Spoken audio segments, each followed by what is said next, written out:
All right. Welcome to Thursday night stream. Game and Learning channel. Every Thursday night. Right? EV23, Nick C, J Maxi, Brad Pritchard, Skull Sphinx, Mega EV7. How we all doing tonight? And yes, Brad, it's not an MMO. No. Now we're not free of the MMOs. In fact, you may have Mrs. G-Law to thank for me not streaming Lotro Lord of the Rings Online again.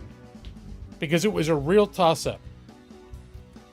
I was torn mainly between this and Lord of the Rings Online.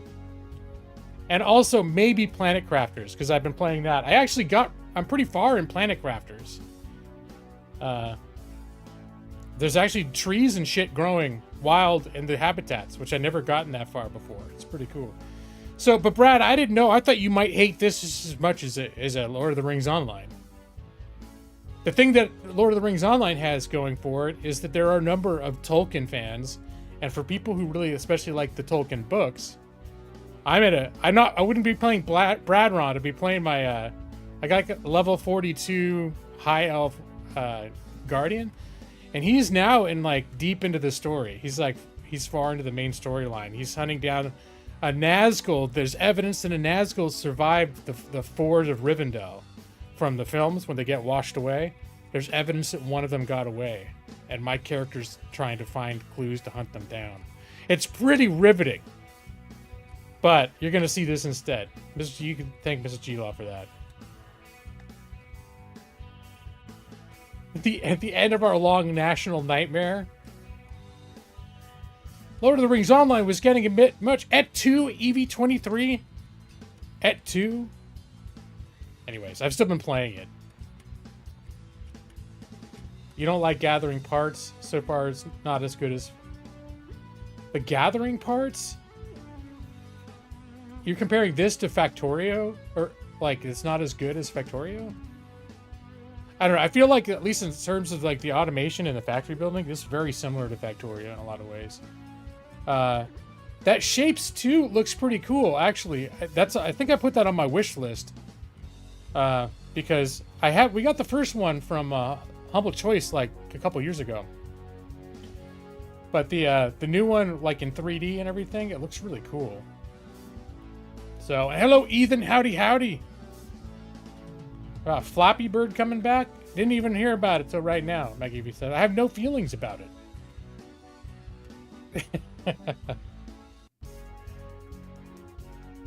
Yeah, Evie's like, I never played it, so, eh? Flappy Bird. Is that the one where you had, every time you pushed it, it would like flap and like go up and you had to keep from falling? I vaguely remember that as like a mobile game. Wasn't that a mobile game from like 12 years ago? Not to be confused with Angry Birds. Alright, well, so now that I know how you all really feel about Lord of the Rings Online, I'll be playing it again next week. Yeah, so buckle up, you guys. Lord of the Rings Online. We're going all the way to Mordor. It could take 2 years, but we're going. It was a mobile game. Yeah, okay. This is Factorio, but with unappealing open world crap piled on top. You like all factory. Okay. Yeah, there's definitely some more exploration involved. One thing I do like about Factorio is I kind of like the base defense aspect of it, which is this game doesn't have. Although others could feel exactly the opposite. Like in this, you don't have to worry about anything coming to destroy your base. It's just all about expanding. But, yeah, I've been dabbling a little bit. When I jump into it, I think I'll show you guys the new intro.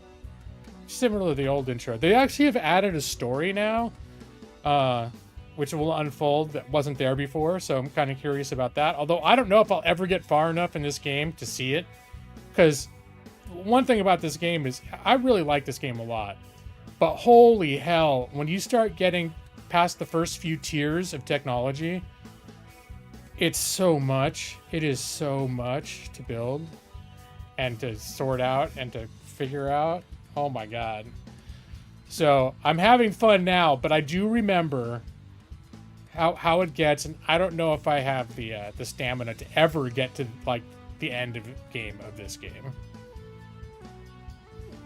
I think the story in this is extremely minimal. Was there no story at all in Factorio? Well, I'm glad that at least you like the theme of factory parts. I didn't think you'd feel any better about this game than you did about Lord of the Rings Online. A Pokefan loved Flappy Bird. Funny you should bring up Pokefan. That's where now I'm like, you think Mega EV7 is really Pokefan in disguise all this time? Factorio has zero narrative. Yeah, pretty much just like, hey, you crashed on this planet, go.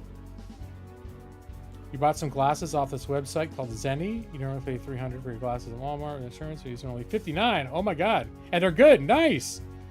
Also, I saw your post that you recovered from your COVID shot last week, and you were able to see Beetlejuice, and I'm glad that worked out. As well as you had some sort of snafu with your scheduling. You almost didn't make it, but then everything worked out. So sounded like you had a pretty tense 24 hours of everything conspiring to maybe not let you see Beetlejuice. But it all worked out, and you got to see Beetlejuice, and you said it was good. I've heard it was good from other people too. So we went to Comic-Con, Rose City Comic-Con this past weekend. You might notice my new shirt. This is the what is it? The Fellowship of the something. It's a Lord of the Rings. It's like the Fellowship of the Ring, but it's Final Fantasy. It's got chocobos and stuff. Anyways, I got a few new T-shirts.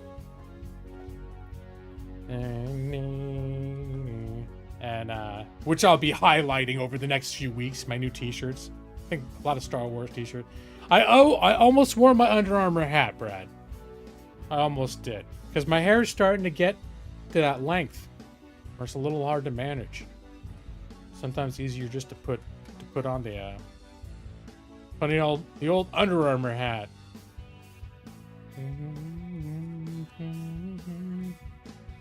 The problem you had with Satisfactory was starting an easy area, which later hurts you as you need more exotic materials.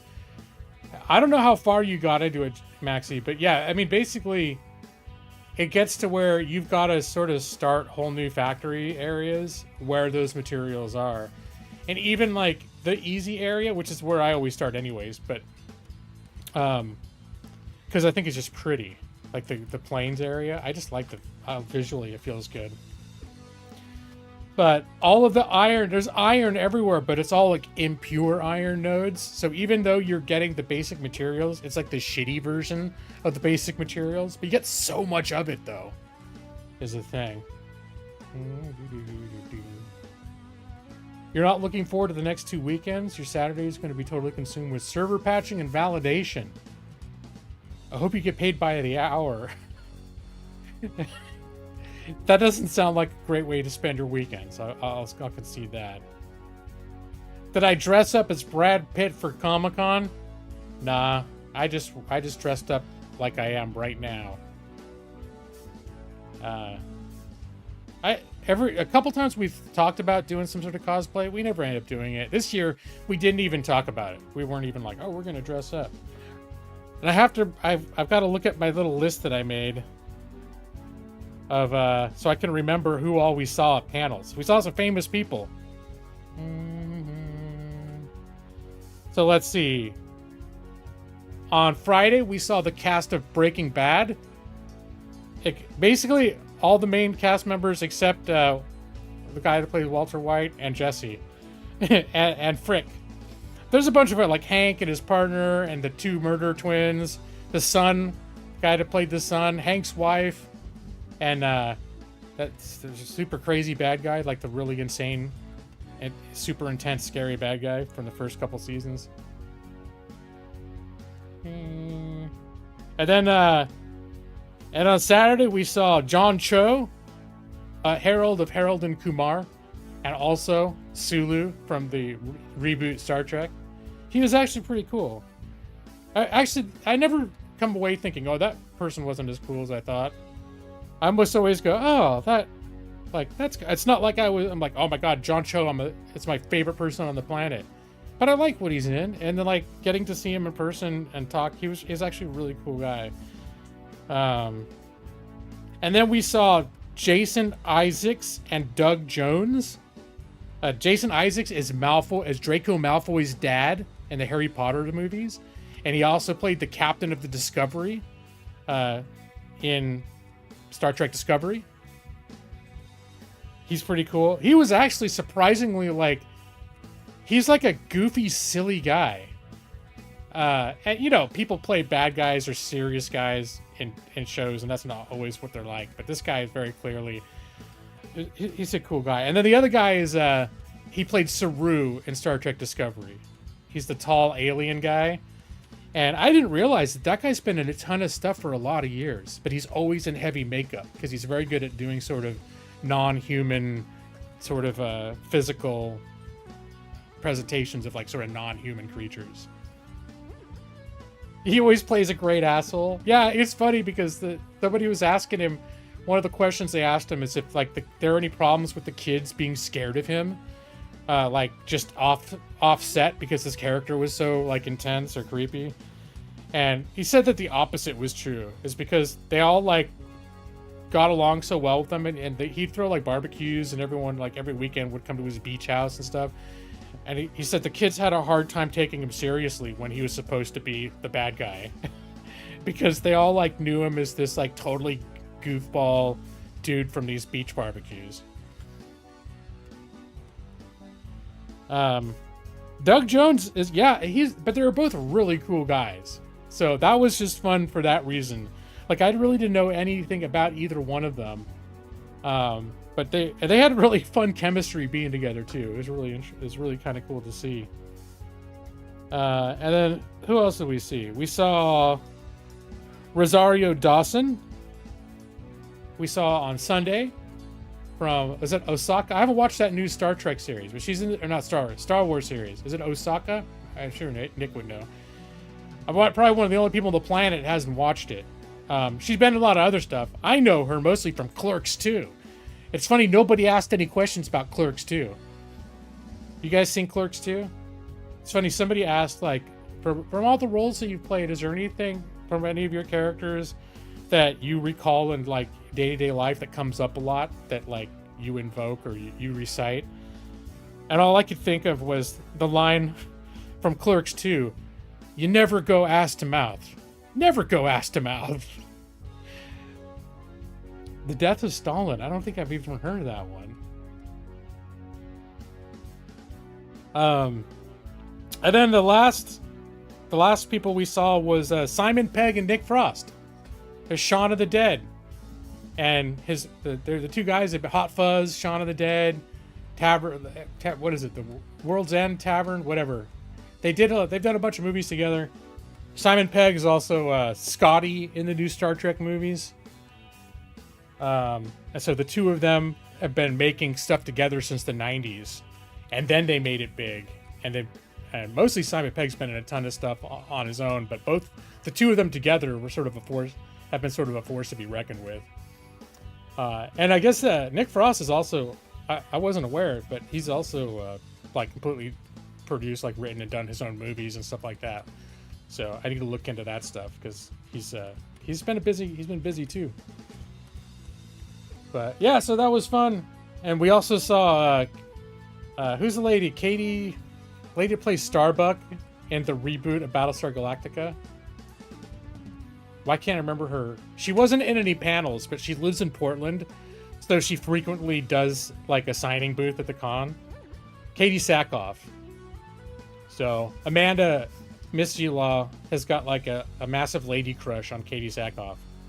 So we went to where the signing booths were, and we hung out 20 yards away, and like we're in awe, just like witnessing the presence of Katie Sackhoff, who seemed, all you could see was a big smile as she was talking to people. She seemed like super nice, but actually Mrs. G-Law and I, and more Mrs. G-Law, but both of us get so starstruck that we would Miss Gila I think would implode, like if she bumped into Katie Sackhoff or Rosario Dawson on the floor and they made eye contact, like she'd probably just fall to pieces into a big pool of jello right there. But yeah, so that was our Comic-Con weekend. We put Millie in the pet hotel for 3 days, or I guess it was 2 nights, 3 days, and she was very glad to come home. I feel a little bad. Amanda thinks that Millie's been hanging out with me more since then, and Amanda thinks it's because she's the one that dropped her off at the pet hotel, because I think I was working and she wasn't, I think. Anyway, she dropped her off, and then we picked her up together. He called the voter registration office because you haven't got your voter's ID and you were worried. He told me I was on assistance. You know, okay, you gotta get the mail at the end of the month. Oh, cool.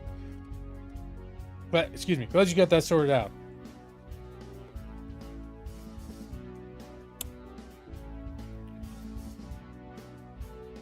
So let's see. I did get a few more games during the Space Exploration Fest from Steam I dabbled with. Any of you heard of a game called Astronauts? Super indie, like a ship salvager type game. It's in early access. Put some damn ice. You know what? I've been sipping on this for like 4 hours. There was ice. I don't want to put any more ice in it. And then I got Starcom Unknown Space, which is like a top-down, a little bit like a Star Trek type of thing. You have a ship with like crew members and you're exploring uncharted space. You make decisions that are kind of Star Trek-y. And I think those are the only extra 2 that I picked up since last week.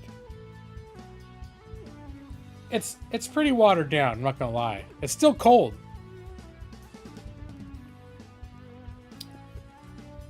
Oh yeah, the stream is watered down because you can't handle it straight up, Maxie. You'd be up all night peeing. I don't know. That made no sense. But I stand by what I said. This stream is watered down. Your streams are watered down, Maxie. It's like 2 old guys making fun of each other's streams. That's us, Maxie. You do the same thing since the large tea you drink all at once, but you don't want to throw it out. Yeah, it's still good. It's just if I put more ice, then that'll melt, and it'll be like even more water. And then speaking of water, I got water too, so we're all set.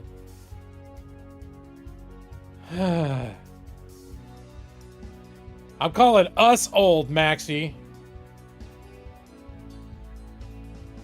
I can't tell. I can't tell which of us is older. But you say my stream is watered down. It could be a symptom. It could be a symptom of my age.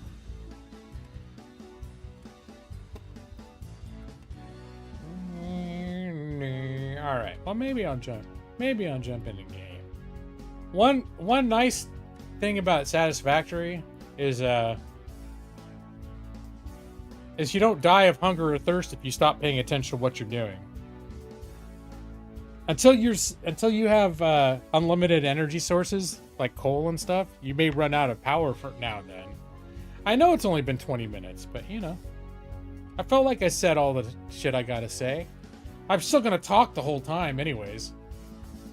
All right, let's get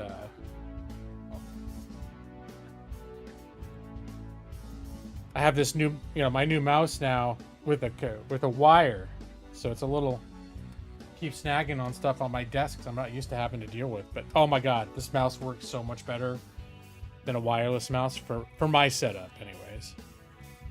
45 seconds of gameplay. Do, do, do, do, do.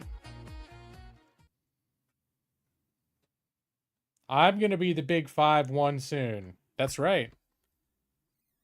In 2 months and 1 week, be the big. I don't know. 5-1 doesn't seem quite as iconic as 5-0. But it does mean that I'm not basically this in my 40s. Like, you could still sort of be like, 50 is basically, it's like 49. It's like, feels like just, like, I'm basically still in my late 40s. Once you're 51, you're like, that's too far. I can't say that. I'm in my 50s. I'm in my 50s now. All right. All right. Steam. Not Steam. OBS. I don't own Satisfactory on Steam. I bought it on the Epic Store. But it's, there we go.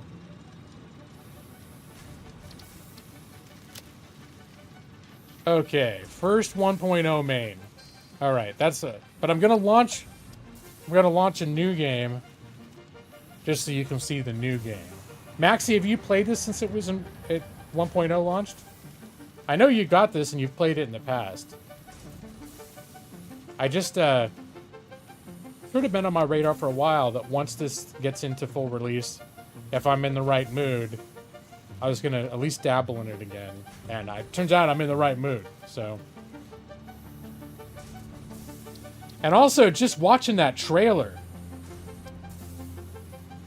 Are you left off? Oh, you definitely have to start over. The world map is different now. The resources are in different places.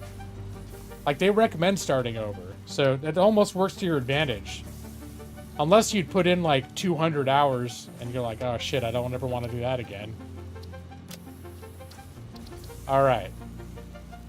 So we're gonna go stream intro only.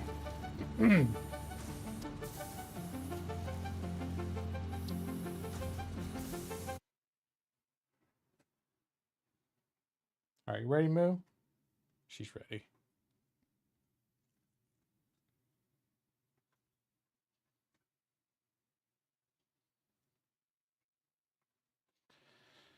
And last time I played this, it was 2 or 3 years ago. I stopped playing it because certain things were making my computer crash. I'm happy to say nothing's been happening like that. When you'd send up the resource rocket, for some reason it would cause, like, every time my computer would crash.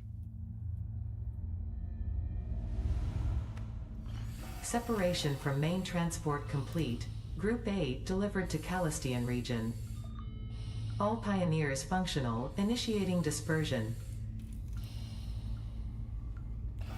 Attention Pioneer, I am Ada, your personal instance of the artificial directory and assistant.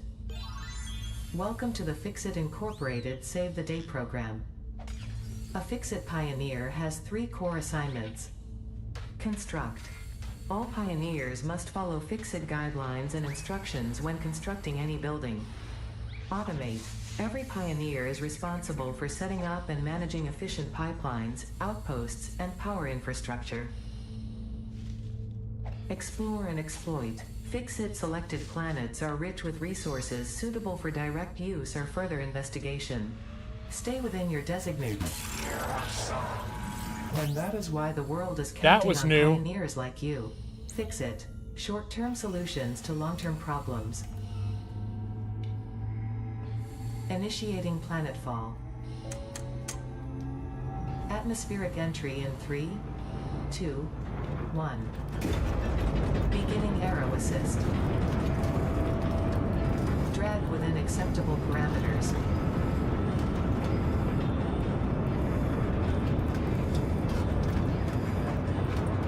Descent phase begun. Decelerating. Deploying parachute. Deploying backup parachute. Skipping parachute. Landing phase begun. Activating retro propulsion.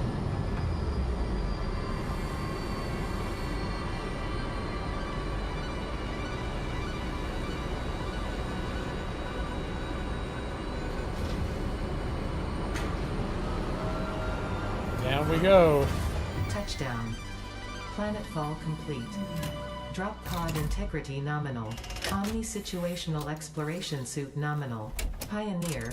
Acceptable.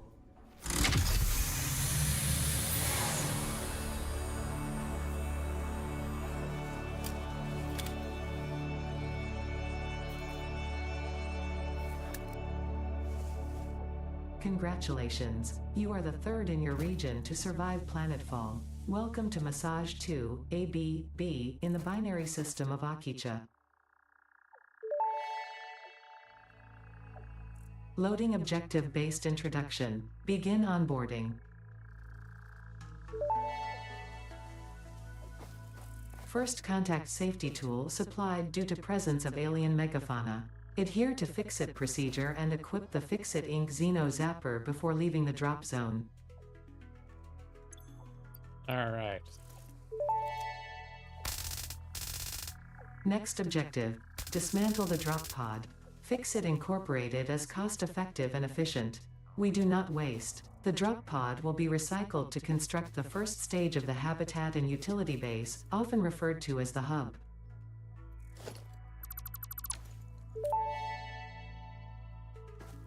Next objective. Use the resource scanner to find and collect additional iron to be able to build the hub. If you cannot find iron, be assured scans of the planet have revealed sufficient iron sources.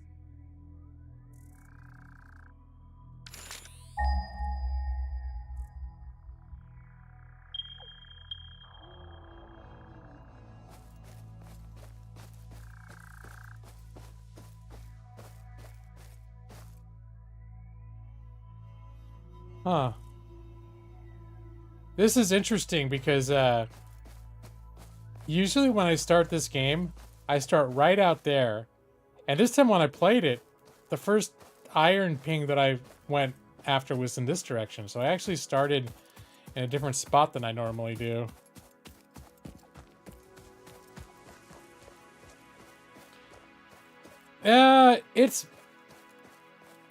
I mean, it's like Subnautica in the sense that you craft things, and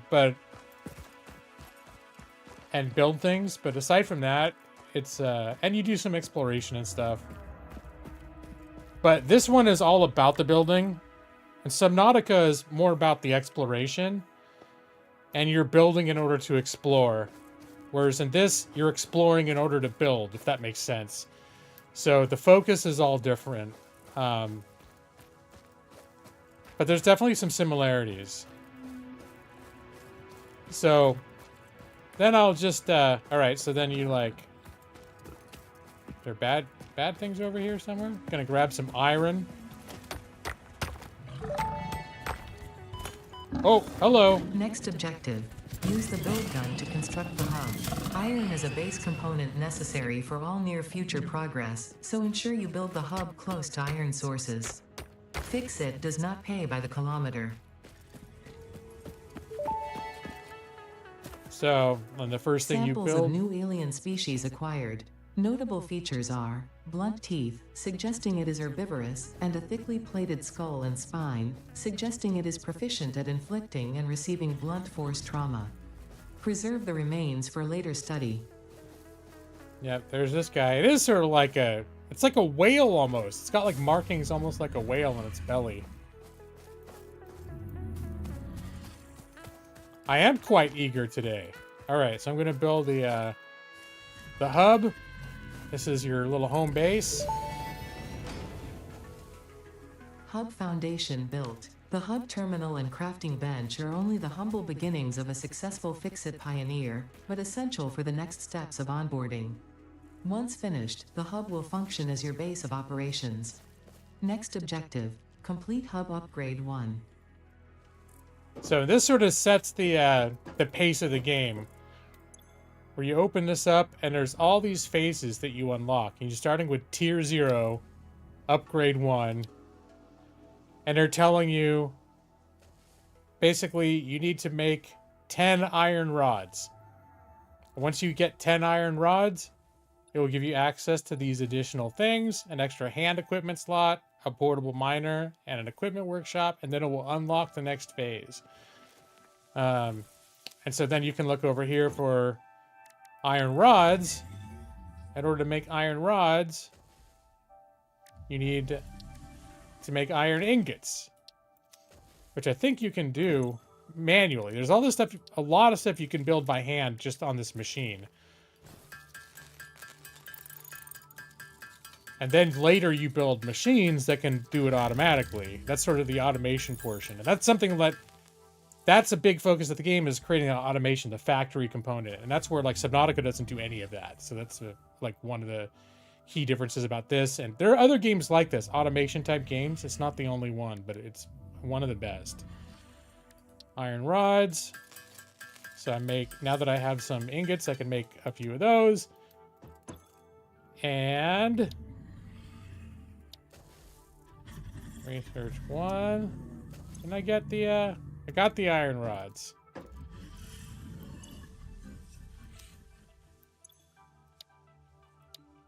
Select milestone. Okay, there we go. And I can drag the iron rods over.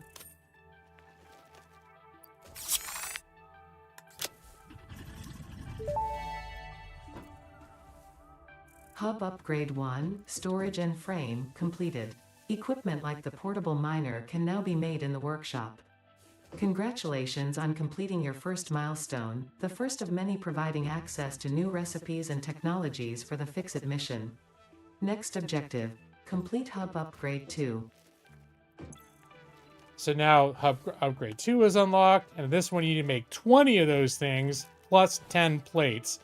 And then it unlocks all this other stuff. The first smelter, that's something that can create those ingots automatically. And then a few other things, power lines and things like that. And then you also notice when you upgrade this habitat, this home base thing, became a little bit more advanced. Now there's a frame around it. And so that's sort of the basic gameplay loop. Now I'm actually gonna go into my current game, which is my base is at this same location, but I'm probably about 10 to 15 hours in.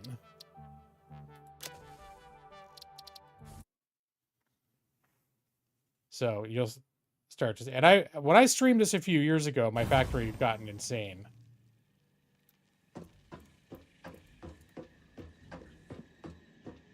All right, I think I'm gonna swap out this smaller thing. So yeah, things have grown a little bit. Here is that hub, the main base that I was just showing you guys. That's this. There's this little screen where you do all the tier stuff, the workbench, but now even this is this is all stuff I built around it. But this is the basic, like the HQ, and it's got like a little living quarters now. That's come up over time. There's a little llama in there, little desk. It's really cool. There's even a bathroom in here. And you can kind of flush it. Yeah, I think that's new to the 1.0 release. At least there was no flushing mechanism when I was involved. A lot of this is just decorative, but they've got, they pay a lot of attention to detail. I haven't checked this. Can I actually play Fixit Productive Packer Deluxe? How do I play? Oh, is it like Tetris? You're one of the lucky Fixit employees given the opportunity to work as one of our esteemed package filling architects. Congratulations. As a packing filling architect, your assignment is to send as many well-packed packages as possible during your allotted time. Place the blocks on the board to start filling the package. Each block you put in the package will add to your package points. The number at the bottom right corner of each block is the number of points the blocks get. Okay. Level 1.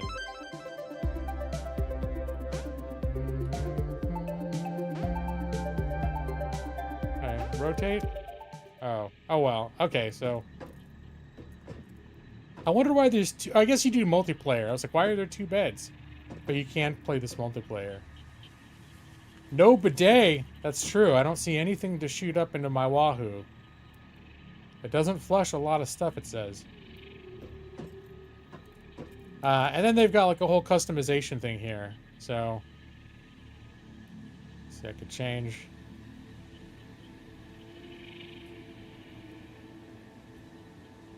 Change that.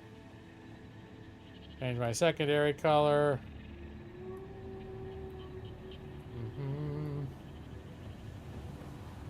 Third color. Do bright green. Anyways, I'm not gonna mess with that right now, but you can do all sorts of little changes there.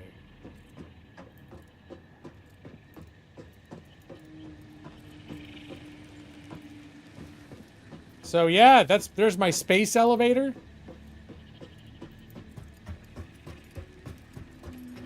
And where I was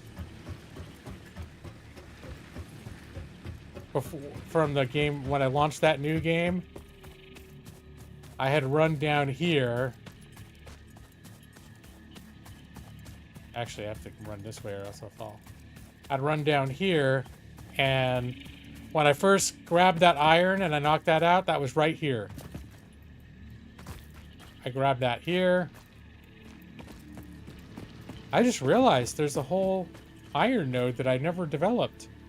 I completely overlooked it. I mean, I've got more iron than I know what to do with it right at the moment. But I completely overlooked there. I found three places where I could get iron right here. I totally forgot about this one. Completely overlooked it. And where I put down that the hub, was right around here. And this is where I had the hub originally too, but then once I started building, I built everything on the ground, and then this starts getting messy and unwieldy. But then you get the resources to start actually building flat factory foundations. So eventually, I'm probably not going to use all this mess down here. I'll make a whole new mess up there. But it'll be maybe a slightly more organized mess. Right now, it's one of those things like it's like I have a really messy office, except I know where everything is, type of thing.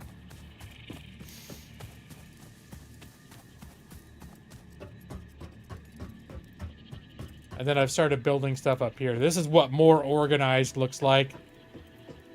But I know from experience, even this ends up turning into a complete mess, given just a little bit of time. And hello, Megan the Dragon. How you doing? I almost streamed Lord of the Rings Online again, but no one here likes it. Well, actually, I decided to stream this anyways. I'll probably stream more next week, just to spite everybody. Because that's how I run my streams. Oh yeah, that reminds me. I just recently got into coal. I found coal resources. And so I totally redid this whole setup to feed coal into these machines. Because right now I've got all these machines to turn leaves and wood into biomass, which is a less efficient fuel source, but it's pretty good. But you have to actually keep going out and cutting down trees and leaves and feeding it to create the biomass. But when you find coal, it's like those other nodes. You just find a coal node, you put an extractor on it, and it's essentially unlimited. But then I didn't realize that I can't use the coal in these machines. I have to use whole separate machines. I need to find water for those machines too. It's a whole other mechanic. So, yeah, I'm gonna have to get rid of this and get this fixed up. Almost played one genre. Yeah, actually, well, this is Satisfactory is a game I've had for a while. And it just launched into 1.0 release like yesterday or the day before. And so for a long time, it's been on my radar that when it launches out of early access, I was going to play it again. And I have been playing it again. But I've still been playing Lord of the Rings Online. I actually, about an hour before my stream, when I was talking to my wife, and I was like, I've got a big problem right now. I don't know what I should play for my stream. Because the problem about this game is it's super thinky. And so often the way that I am on the stream is I can't coherently get much done. But actually I do that in MMOs sometimes too. But it's easier for me to get going in an MMO. Because at least in the MMO they're telling you what to do. Like you're like, oh, it's like go here and kill 10 goblins. It's like, all right, I can do that. Where it's here, it's just like build 500 of this very resource intensive machine. And it's going to take a shit ton of like logistics to build the infrastructure to do that. Have fun. Like that was before. Those things down there. Last of Us is on sale. Is it good on PC yet? So yeah, I very once I realized the coal wouldn't work up there, I was like, oh shit. So I'm gonna reroute the coal into here. And then as I'm putting these together, I realized, oh, there's this round thing. Oh, that's where the water goes. I don't have any water. And water's this whole other liquid physics in this game. I recall from a couple years ago. There's water right here I can route over. But the liquid physics in this game is kind of complicated. This is barely enough water to use, too. I'm going to need to find more water sources.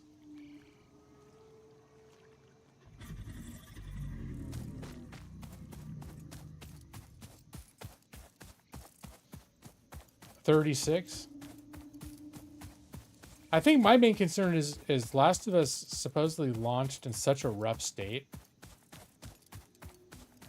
that it made me be like,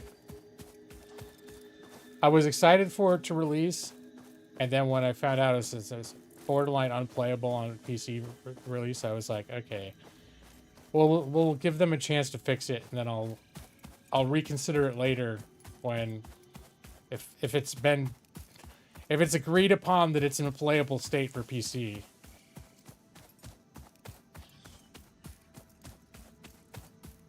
Hello, Brother Ninja. Did I see water on my radar up here? Right now, I'm just exploring, looking where my potential water sources are. My inventory. Inventory's pretty bullish.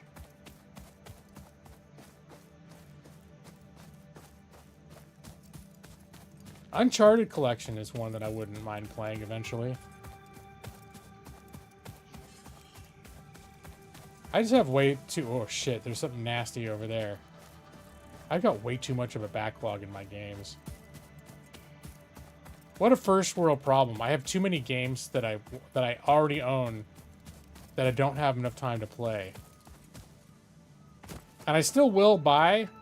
Obviously, you guys know this. I'll buy more games. But the criteria generally for me to buy more games is it's got to be like doing something that my other games don't already do. Sometimes it's a spin. Like I do a lot of crafting survival games and I keep getting new ones, but there's usually always like a spin on it.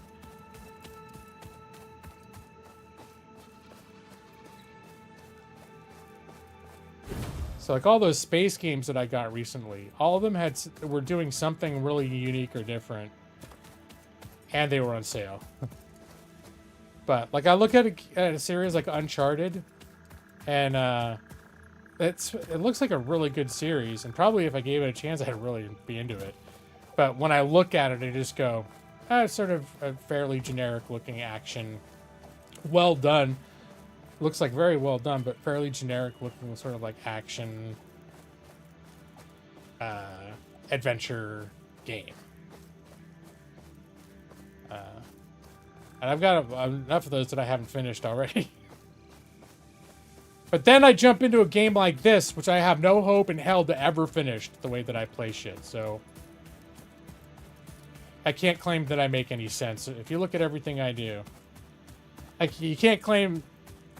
I can't claim that I make any sense. Like, oh, well, the decisions I've made in my game purchasing, they're perfectly sound. Logically sound internally. But yeah, so I look at a lot of games like that where I'm just like, eh. And it kind of sucks because some of them I think I bought God of War a few years ago, and I started playing it, and I was like, this game looks like it's super well done. But it just felt so like, I'm just gonna go beat a bunch of people up, all these big epic battles. And, like, I'd rather do this.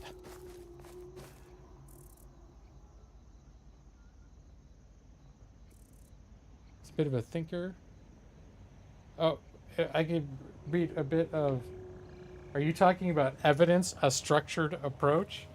I like how you're abbreviating it as if everyone knows exactly what that means. I just had to think, wait, I had to actually look at it and go, EASA. Yeah, evidence, a structured approach. I'm too busy using that as my elbow support right now. Now, is that ESA or is it EASA? Or are they going to go ESA? Yeah, back in law school, the professor would be like, flip open the ESA to PP 4042. Last week it was evidence. EASA. Okay, not ESA. Oh yeah, so this is my space elevator from when I want really big things to go up. That's the one where I've got some objectives in the top right corner that are gonna take basically probably a factory 3 times this size in order to build to get those things done efficiently. So it's on my long-term radar to do that next, but yeah, I was actually, that's funny, Maxie. I actually did think it does sound like a Jar Jar, like Jar Jar Binks. Flip open the Easter. Do they have little clackers here? I just noticed the little clackers. They don't clack, though. They should clack. Clack, damn you. Oh, well, I still appreciate the, and the lava lamp. And what does this say? Train signals for pioneers. Is that, they say pioneers instead of dummies? I didn't stop to look at all the little details. The employee manual, it's all huge. It's got tabs in it. This screen updating system, please do not turn off the device. It's been like this for the last, like, 5 hours. No progress on the update. What's here? Picture of Earth. A cup that says, "This smells like my Earth." A Rubik's Cube.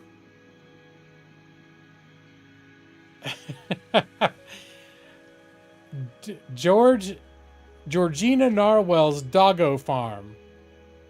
Is that anything like George Orwell's Animal Farm? Georgina Narwell's Doggo Farm.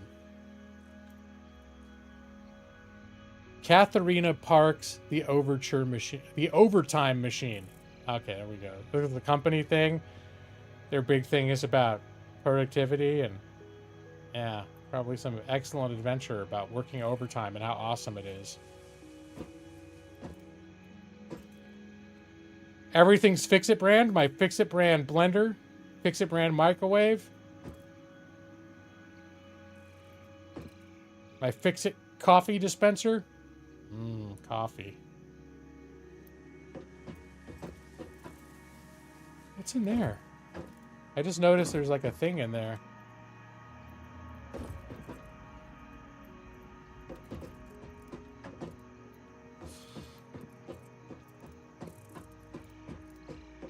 Okay. I should probably fix this because I can see my, these are all of my power generators are, the ones that are turning red means they've run out of the fuel.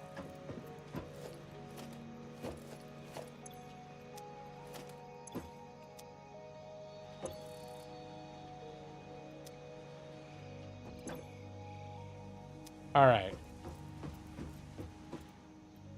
So I think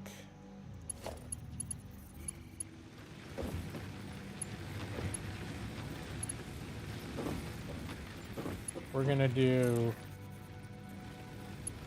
refeed this. Hello? Why aren't you going in? Oh, I have to change. I think I put all these backwards. That's right. Because I was feeding my stuff in from this direction, and then when I got the coal, I was going to switch everything. So I turned all these around to feed and split the conveyor belts coming from the other direction, and now they're all facing the wrong way, because that didn't work out. 7. This is the splitter.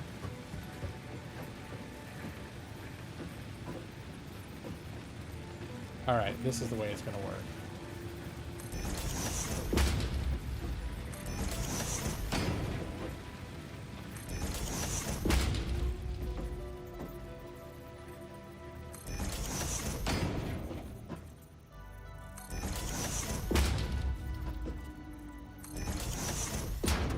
All right, I think this should work.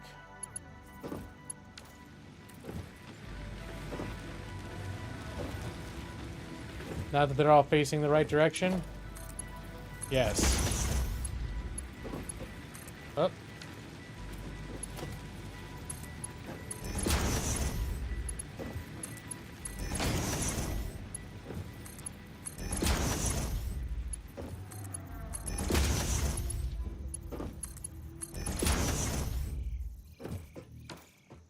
All right, now I need to get some wood and leaves to feed into this thing to start the chain again.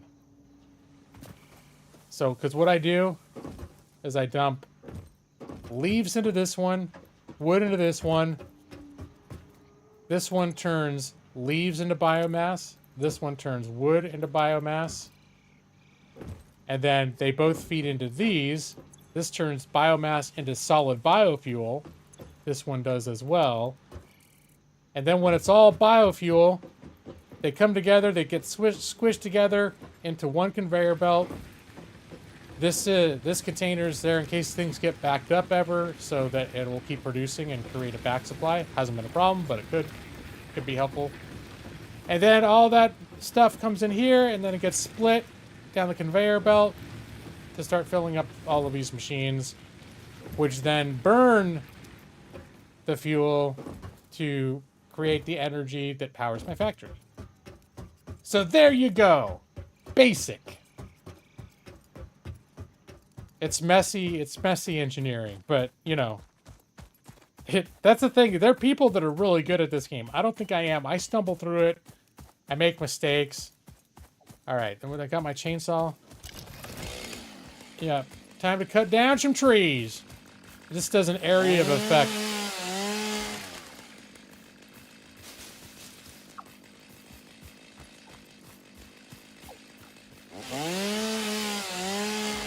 After I cut down a bunch of trees earlier, I got an achievement, and it was like, recover from that, nature.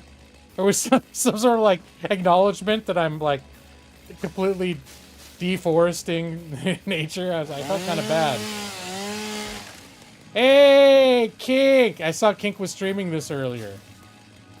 I did not stop by your stream, but I know that this is you. I think, Kink, I think you're the one who reminded me that a few weeks ago that this was coming out into full release soon. So I started playing it again on day one of when it went into full release. And hello, Rockstorm. Yeah, I think it lives up to its name. There's definitely something satisfying about hitting the milestones on this.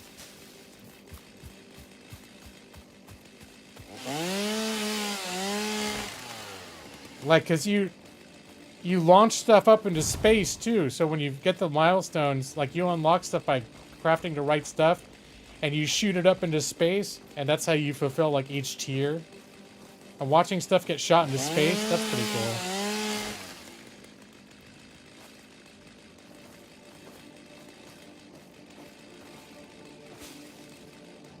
Satisfactory is, I guess, if you put it like that, yeah.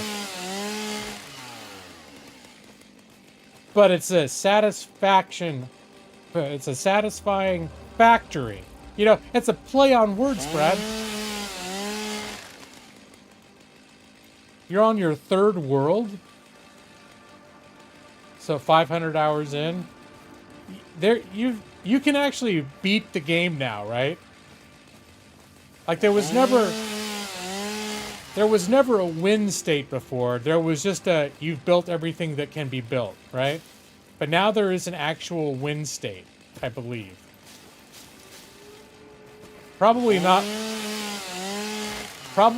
one where you actually need to stop playing. Well, because there's a story now, and they've released the last, like, what, 2 or 3 tiers at the top of the At the top of the technology chain that never existed before. So there's definitely more to do now. Oh my god, what was that? I never... Whoops, someone's shooting at me. I never got past, I don't remember which tier. There's a ton of tiers. I think I got up to the tier, like, just past oil. Like, oil refinery. Alright. Time to take this guy down. Where'd he go? I see you! Okay. I think it's a new thing. That might be a new thing that I killed. I'm not sure. It must not have. I must have run one over in my truck before or something. I hear a little mystical, magical thing happening over here. What is it? Oh, I am out of space.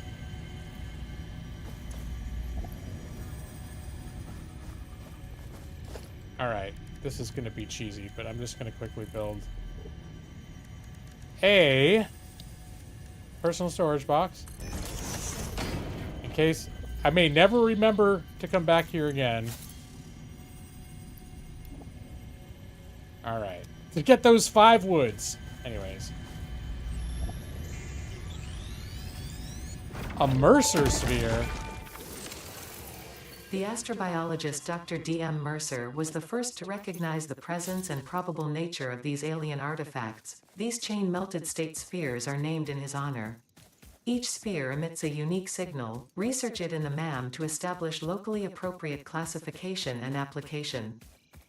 I don't think I built a MAM yet. I think that's like a researching station. Your world is so big and complex, you can't play it right now because no new player has any context to just how much work was put into it. And that's the thing where, you know, I said probably I probably do not have the gamer stamina to ever get anywhere near finishing this game. I just don't have it. I'll get to a certain point and just be like, this is too fucking much. Like right now I'm having fun and I'm enjoying it, but I can say probably I will never finish this game. Because if you're going to get through all those tiers, you probably are talking about 1,000 hours of like building and grinding and rebuilding and tearing shit down because it's inefficient and upgrading, redoing it. Because just by way of example, when you first are able to extract iron, you put down an iron extractor, it's like an auto miner. It can only bring out 30 ores per minute. And so you have all these tier 1 machines. They can only process maybe 30 ores. This other one can only refine the next thing down to 15 each. So you split a conveyor belt of 30 per minute into 15 per minute on 2 machines to maximize it. But then you get a miner, the miner like version 2, and it can mine 60 ores per minute instead of 30. So if you really want to maximize everything, you've got to change all the rest of the machines to accommodate the fact that, okay, now I can bring twice as much out per miner. I'm going to have to reorganize my machines to make the most out of that. And then your conveyor belts start where they can only move up to 60 items per minute. Then you get the tier 2 conveyor belts. They can move up to 120 per minute. So you find all the logistics of moving things around. Well, all of a sudden, when you're producing that much more, you need to have conveyor belts that can move that much quicker so they can get them all moving. So it's like, it's a lot. And for me at a certain point, I'm just like, it becomes almost more stressful than I want to deal with. All right. There's me not paying attention to what I'm doing as my factory slowly runs out of energy. This is leaves. This is wood. I'm carrying around way too much shit, too. That's why I ran out of inventory space so fast. Alright, I'm just gonna put this shit in here. I'm gonna grab maybe a couple of these. You know what? I'm just gonna build a, This is not very efficient, but I'm just gonna build a box over here as well. Oh, I have a box. No, I'm going to build another box. Personal storage box.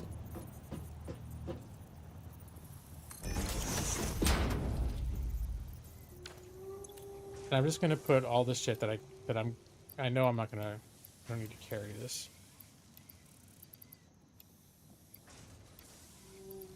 I probably don't need that much of this. Grab a couple of those. No. Couple of these.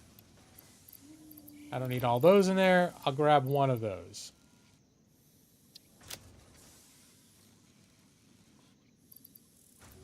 Then there's some of the special shit. This is my special shit box. I don't need that. The animal parts, I don't use those for construction. I've got a whole shit ton of coal that I can't process yet, that I've accumulated from all the conveyor belts of coal that I've jammed, packed, and then deconstructed. The power slug, I don't need that on my person. I probably don't need a bunch of rotors on my person. I probably don't need a bunch of those frames on my person. Alright. Well, the shit... Yeah, there is a shit box. That toilet in there that you can flush, you can actually get rid of stuff. Like, you just want to, like... Literally, you have stuff you don't want anymore. You don't want it to take up inventory space. You don't have to get it. None of this stuff is stuff that I don't want.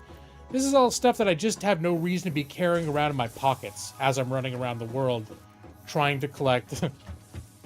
resources to make fuel. Because I was out there doing my chainsaw, and then all of a sudden I was completely full, and it's because I have 2,000 advanced plates in my pocket. Why the fuck do I got 2,000 of those in my pocket? Because I was in the middle of doing something that was using a lot of those, but I'm not doing it right now. So one thing that I like doing is, you notice there's a lot of trees I'm running right by, and that's so that from my factory, if you look around, you're still seeing nice forests and stuff. This is a trick I learned from Oregon. Because if you look at an aerial map of Oregon, there's all sorts of deforestation going on that you don't see from the road. It's just behind a line of trees, and then it's like, oh yeah, half the state's been stripped of trees. But you don't see it when you're driving around.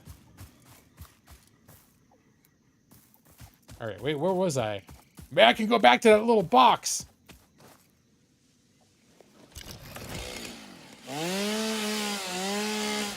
I'm gonna go back to that little box and get my the 5 wood that I put in that box. Out of sight, out of wildfire. Need a bunch of everything on your person, not all the time.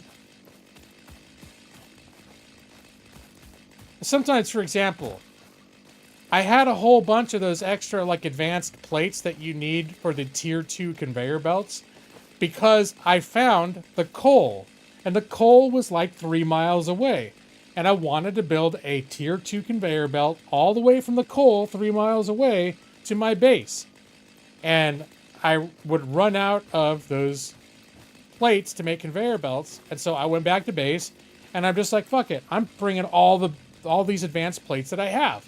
And I stuffed my pockets full of them. And I finished the conveyor belt, and I still had 1,000 of them in my pocket. I'm not on doing that project anymore. I no longer need 1,000 advanced plates in my pocket because I'm not doing that thing anymore. See how it all flows? All right.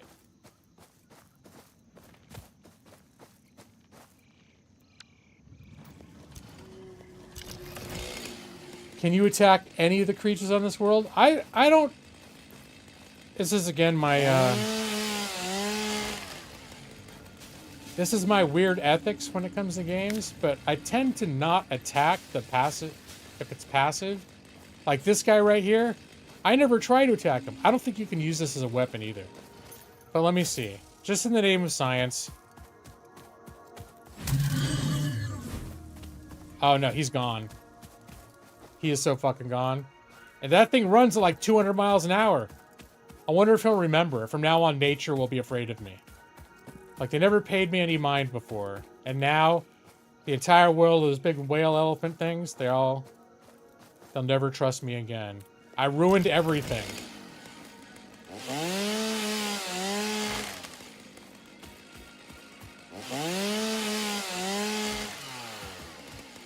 Now you do get weapons. You do get weapons later in the game that are like distance, like gun type weapons. I still don't know if you get anything powerful enough to take one of those things out before it runs away. That thing ran like the fucking wind. The chainsaw is very loud, but in general, if the game is too loud, let me know. I feel like the general volume is not too loud, but I feel like the chainsaw is loud. But chainsaws are loud, so, you know.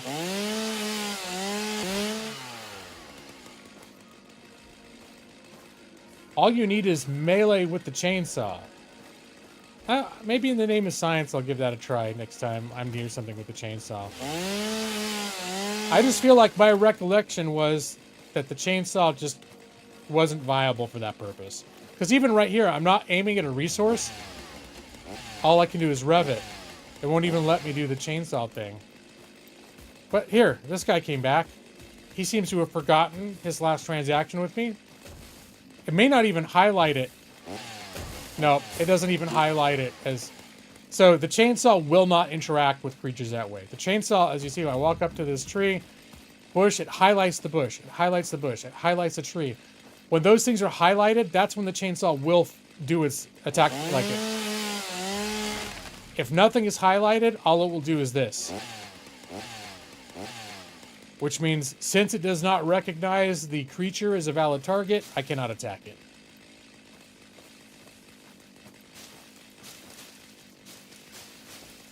Yeah, it does seem like the chainsaw would be an obvious choice for a weapon.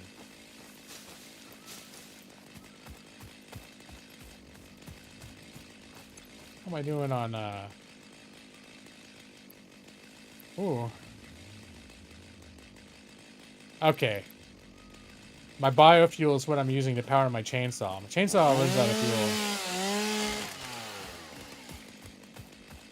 That.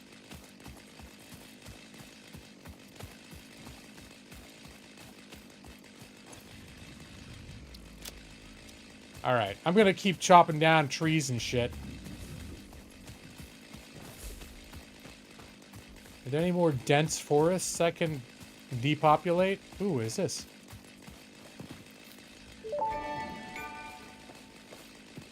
Potential edible collected. Reminder that look and smell alone do not provide sufficient data to determine exact risk of consumption.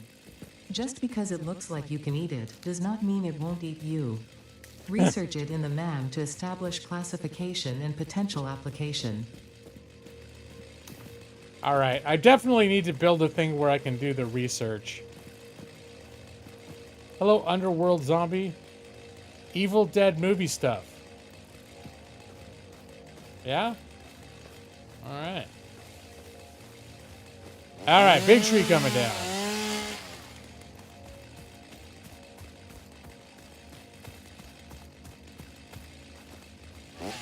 Alright, where are we going? Come on, tree. Register the tree as a target. Apparently I cannot take down that tree.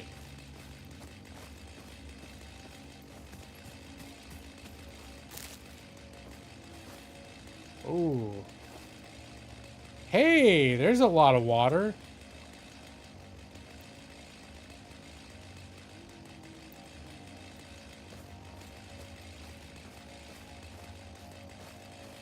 I bet I can use that water for my factory. I've got 11 people watching. Oh my god. It's a movie, more comedy than horror. A long story. He has a chainsaw for an arm. Oh, okay. You know what? Funny, Underworld. Sometimes people just come in and say random stuff. It's like non sequiturs, right? Where it doesn't, they have a thing they come into a room and they say. And so sometimes I don't make the connection. Like what you said was in context what's going on. I just didn't make the connection.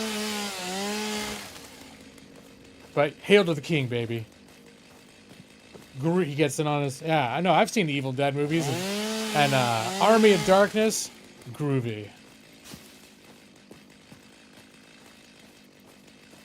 It's been a while since I've seen those. I need to revisit those. Uh-oh. All right, that's no good.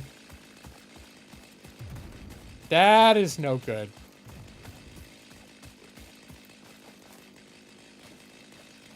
Is the bad guy gonna follow me over here? Deforestation complete.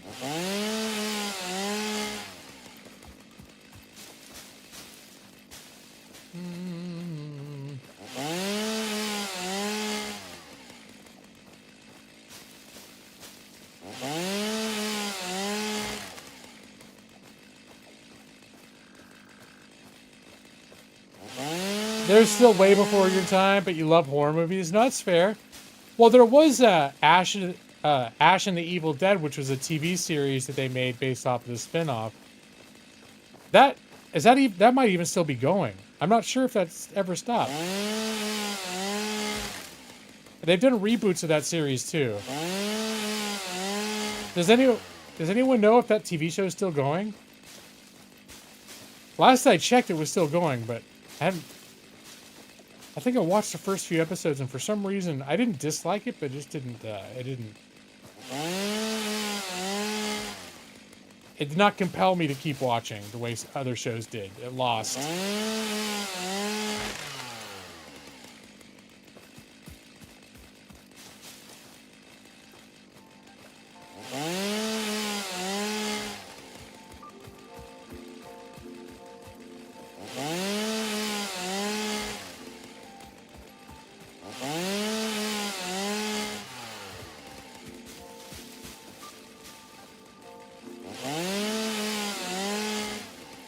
I'm really fucking up Mother Nature over here. Real bad!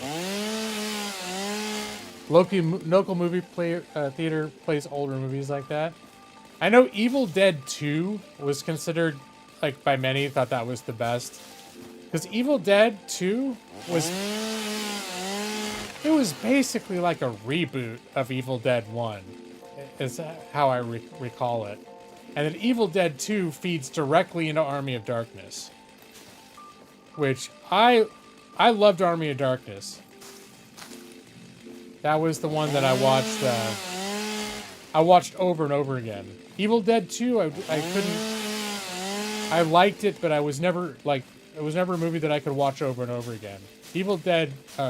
Army of Darkness, I did watch over. Like, I bought a copy, I watched it, I don't know how many times. Back in the, like, early 90s. Would it come out in the late 80s? 1990, let's say.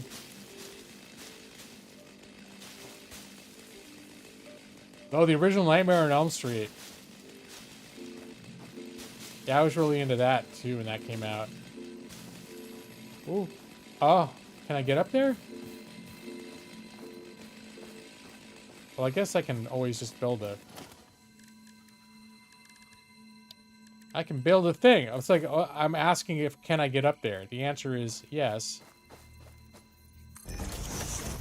Oh, come on. That was dumb.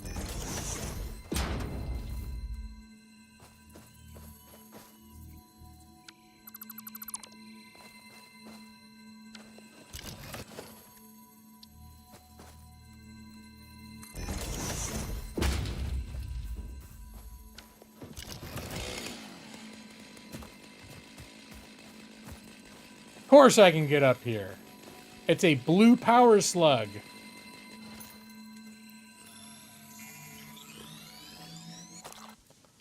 Event Horizon is one that, like, I keep wanting to like. Every time I've watched it, it's been a while, but every time I watched it, I've been like, oh, cool, why didn't I like this movie? It seems like sci-fi horror, seems like everything I like. And then I would watch it and just be like, nah, I don't like it. I don't even know if I can give you a coherent reason why I didn't like it, but it just, every time I watched it, I'd be like, oh, this should be totally my jam. And then I watch it and be like, no, it's not my jam. I don't like it.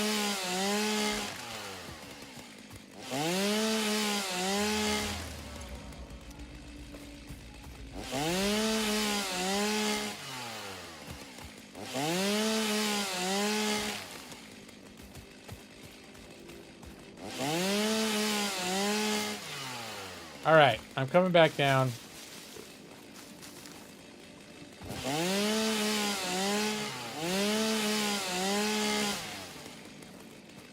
And I will deconstruct these things because I only ever needed them for those 30 seconds.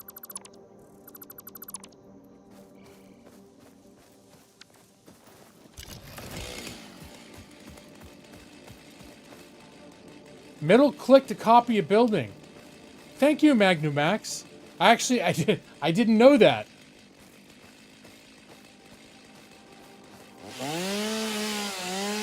Or if I did know it, I forgot. For all the hours that I've played this game in the past, there are probably things like that that either they weren't there before or they were there all along and I just never figured it out. Uh-oh, something's coming after me.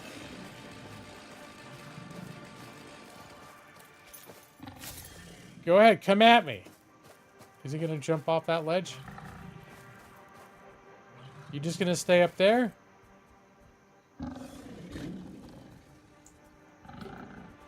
Alright, well, if you're gonna stay up there, then I'm just gonna keep cutting down trees.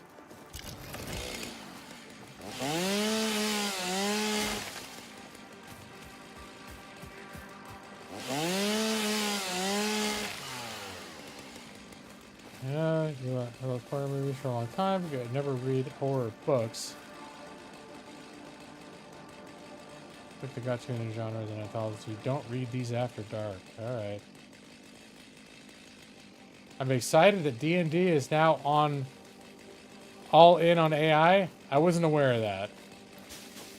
I'm aware that there are people that have been using AI for D&D, but I'm not aware of actually Wizard of the Coast intentions with respect to AI.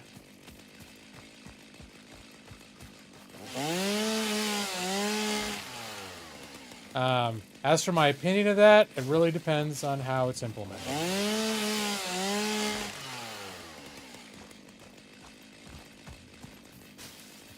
So I've done my share of monkeying with AI, and I think what I've discovered after a while is it's just like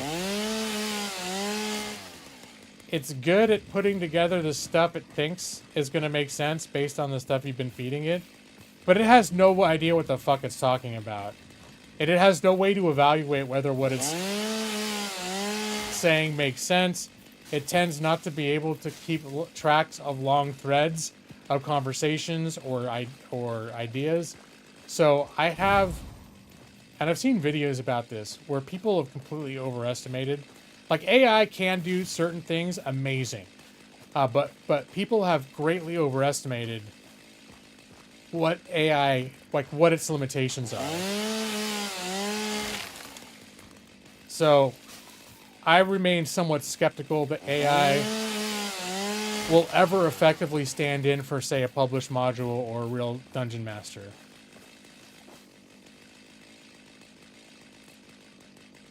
Clarice Starling, you've been playing Call of Cthulhu lately? It's a pretty fun system, too.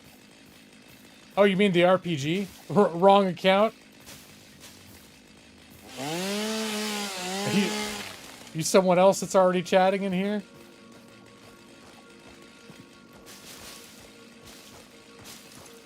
Alright, I should probably go. I think I'm full. I think I'm all full up. What was this? Stone? Limestone. I don't need it. I want to say it's a familiar name.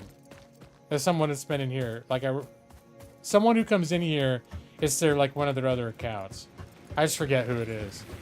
There's probably someone that's been chatting in different places under different account names. Forgot to switch over.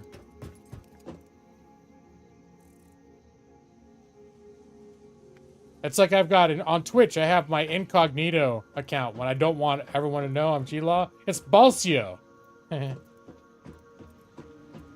Once in a while, I'll go into some place forgetting that I've logged in as Balcio, and I'll be like, hey, what's up? And it'll be like Balcio's in the chat. It's like, oh, they'll be like, hey, Balcio? Oh, yeah, that's pretty close. Balcio is almost as famous as EASA. That's true. You've been here forever. Y'all just don't know this username anymore because I don't come here much anymore. I thought I remembered the name Starling.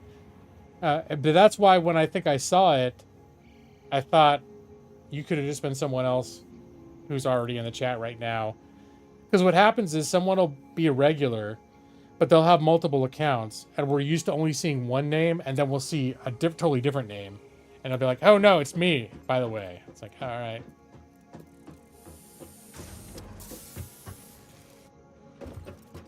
All right. So we're gonna do, hold on. Need to do, we got 1, 2, 3, 4, 5, 6, 7, 8, 9, 10. I'm gonna do 5 of these. 1, 2, 3, 4, 5. How many woods? 1, 2, 3, 4, 5, 6, 7. We're gonna do 4. 1, 2, 3, 4. No. This one needs wood. 1, 2, 3, 4. All right. So now they should be going on there, Mary. Whoops. What did I do here?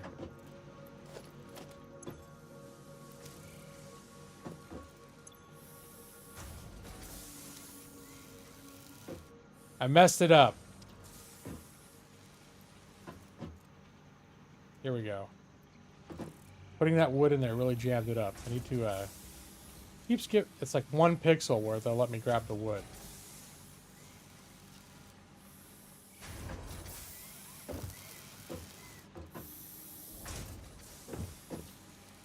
Come on. There it is. There it is. There it is. 1 pixel.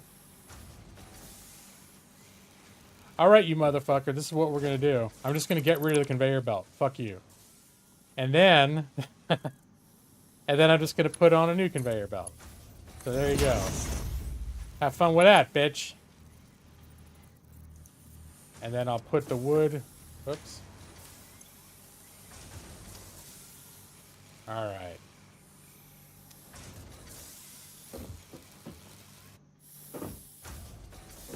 Oh, you had an XCOM character. Oh my god, you really do go back. And I apologize in advance. Or I apologize for whatever I did to your XCOM character. Let's grab a couple of these. Most of the XCOM characters that I created had they met, we'll just say, untimely deaths. So there's a couple of power ones here attached to the hab that has to be reloaded manually. I'm going to go ahead and just do that.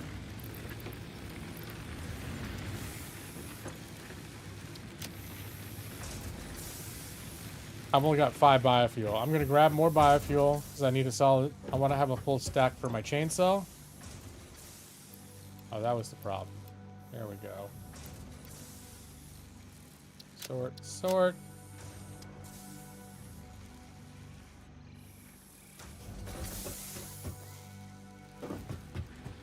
Let's see. I will 2, 3, 4, 5. 1, 2, 3, 4, 5. Boom. And I had a whole other set of the same production chain downstairs. Whoa, shit! Whoops. I thought I had a ramp there. Apparently I didn't have a ramp there. But that answered my questions. I've been taking some spills and never taking damage. And it got to the point where I was starting to wonder if there was fall damage. There is. Alright, so here's all these things that were also... It's a very messy, not quite as neat setup. Leaves go in here. Wood goes in here. The same thing happened. Leaves come in here. Wood, this turns wood to biomass, leaves to biomass. Biomass gets fed up here. This turns my biomass into solid biofuel.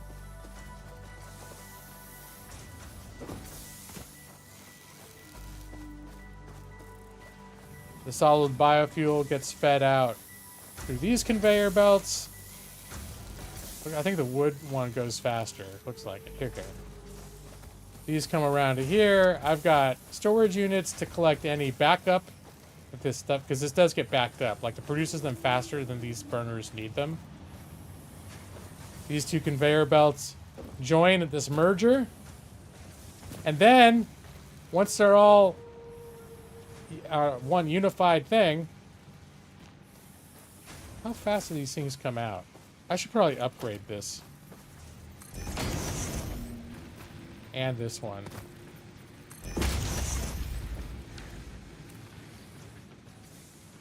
And now they're going to get split up between all of these burners here. And it's the point where I realized I need a bunch more burners. And I really didn't give myself enough space down here to accommodate that. That I decided I'm going to build up.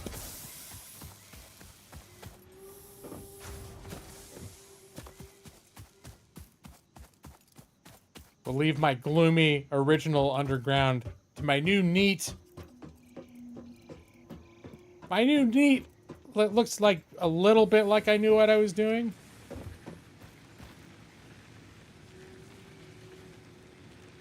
It's not like I was his best friend or something. You think your character died at literally the first or second mission? Good lord, you've had this since early access? Well, I started this game save this week. But I've been playing this since before it was on Steam. It originally launched on the Epic Store. And I got it when it was relatively new on the Epic Store.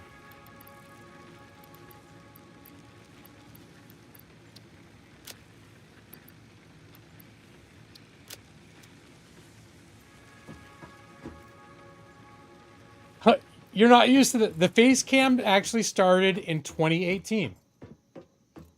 So I started my channel at the end of 2015. So that meant, yeah, for years, my channel had no face cam.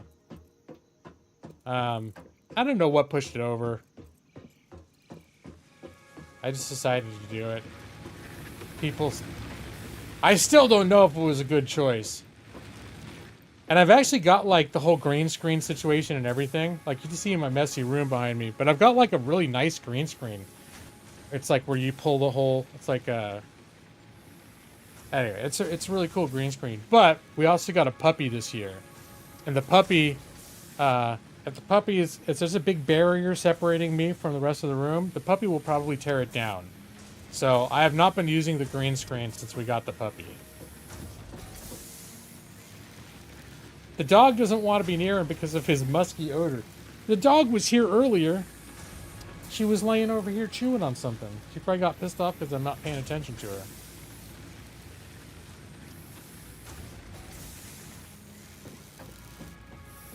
And I'm wondering which XCOM, because I played the original XCOM a little bit. I did XCOM The Long War, and I'm almost wondering if that's when you were around. Because I did a full playthrough of XCOM 2. It took me a couple years of coming back to it. Like, playing it, taking a break, coming back to it. It wasn't XCOM 2? Okay. That's the one I played the most. So I guess it's most likely that that was the one... If you were going to have had a character made of you, that was the most likely, because that one went on the longest. No. It wasn't the original 1990s, but...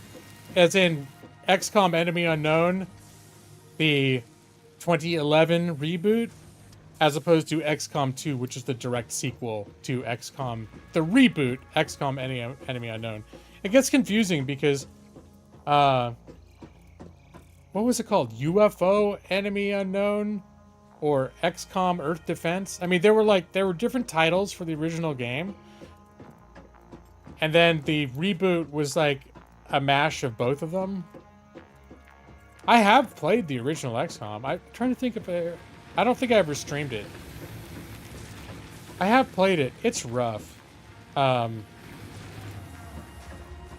want to say that there are more modern games that do XCOM the way that the original XCOM did XCOM. In a slightly more accessible way. But the original XCOM was good, though.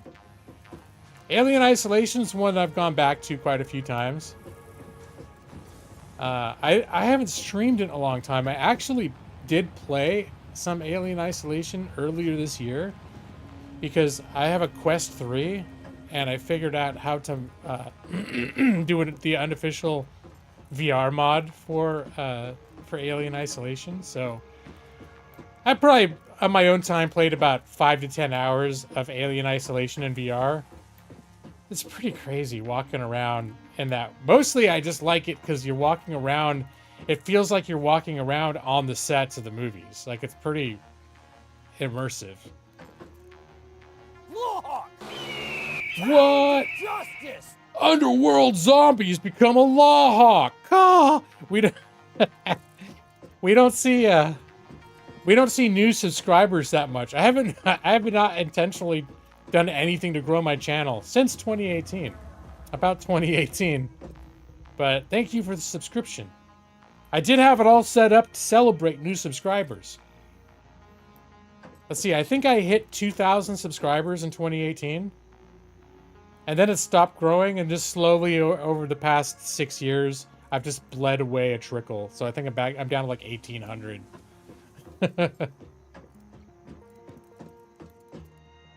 You don't think this channel is subbed? How do you even find out that I was streaming? I can't imagine that you would just randomly discover this if you hadn't been subbed. But by all means, trigger it. I mean, for the most part, my streams are... It's about the same, like, 10 people that show up every time they circle through. There's a revolving cast of an extra... probably 20 to 30 people that are like somewhat regulars that cycle in and out. And then there's a lot of just rando people, because I got, you know, upward of 2,000 subs. Most of those were just like raid subs, like they weren't necessarily repeat viewers. Hey, look at that! Brad Pritchard has become a law hawk. Aww. Was that an imposter, Brad? And you're a huge Satisfactory fan? I really like Satisfactory. I do not think I will ever have the stamina to finish it. Every time I play it, I get a certain like ways into it, and then I go, God, this is just too much. I cannot deal with this. That was you unsubscribing and resubscribing. That was you. But you said I would never cycle out. Is that not what you meant? I guess I get confused about words and what people mean when they say them. Also, people respond to something that I said 3 minutes ago, and then I won't realize the context anymore. It was less than a single second. You're fine with it. All right. All right. Brad only very rarely streams, which makes me sad because he's in China. Which means his streams are the perfect time for when I get up for my middle of the night pee. If I can't get back to sleep. Oh, because of China internet problem. Are you really going to try tonight? All right.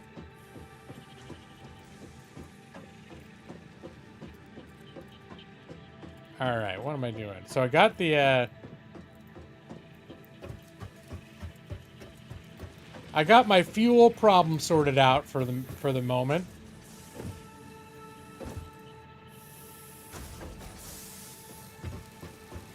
The next thing I need to kind of sort out is how to get water.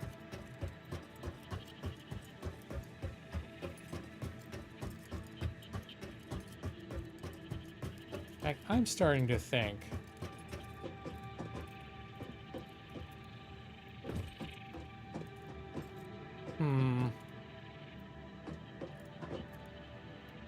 Nope, I'm going to do a little bit of rearranging right here. Do this. I'm going to do...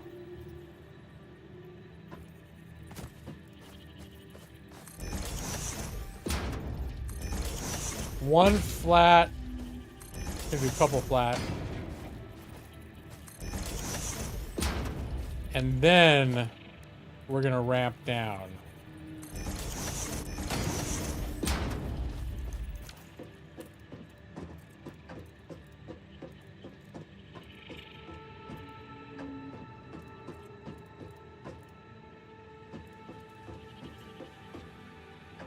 I might...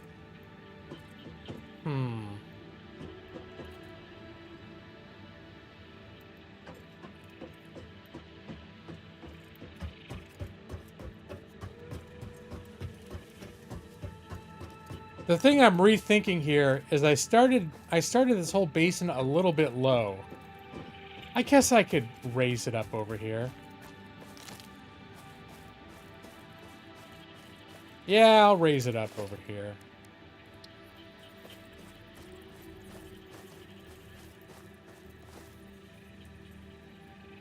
Do it like this.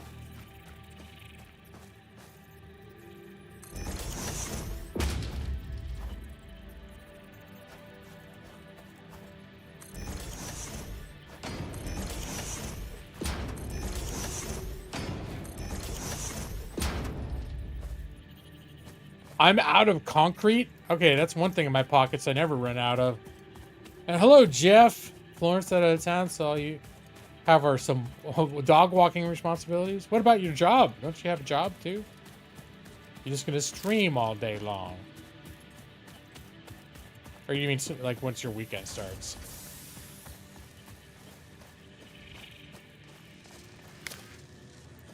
All Brad ever does is walk the dog and stream video games.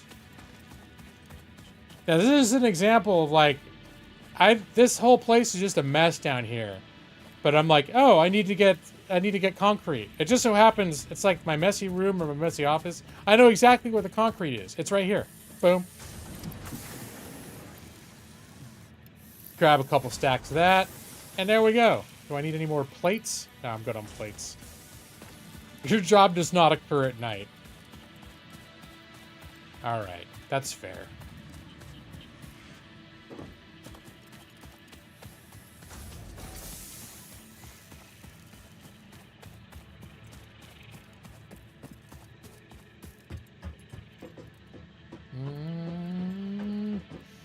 Oh, and I missed it. Underworld, you say you really like crunching the numbers and watching all the materials cycle on the belts.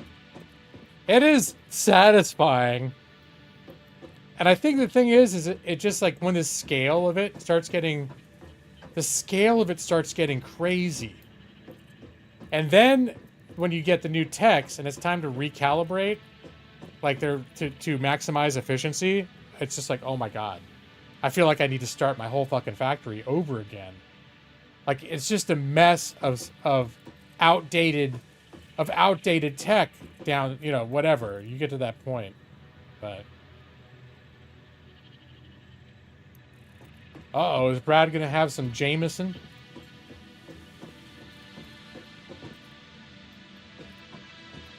Alright. You keep spreadsheets. You honestly, yeah. I think you would. If you really want to take efficiency seriously. And I would imagine there comes a point where in order to get to like the next tier, you've got to really fine-tune your shit. Unless there's just enough ample resources throughout the world where you can just afford to be inefficient. I feel like there's a certain point at which like, oh no, that's just not going to fly anymore. Because you can sort of afford to be inefficient. So far, I can afford to be inefficient. But then you start looking at the numbers and you realize, like, oh, I could be, like, this thing is producing twice as many ore than I'm able to use per minute. Like, I could double my production of iron rods or whatever.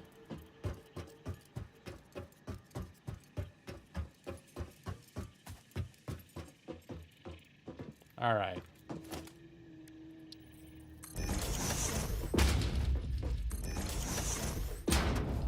Then it just fills up. All right. What I actually feel like I should do.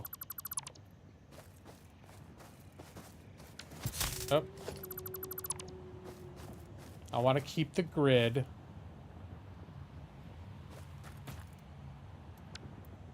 Oh. Is this the ramp that I was just using?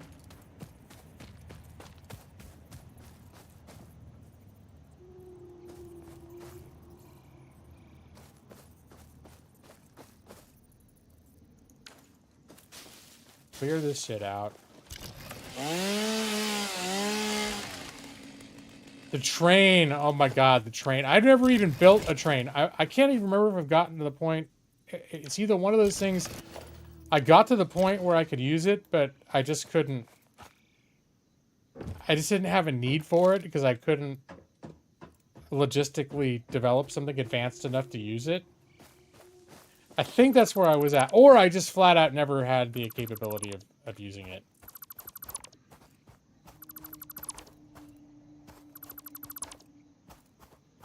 Alright. Let's do this.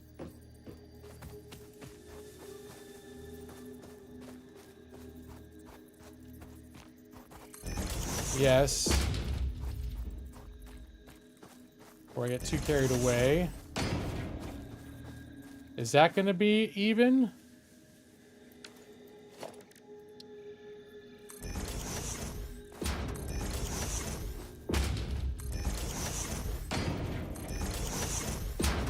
Nope, I think we need to go up one more.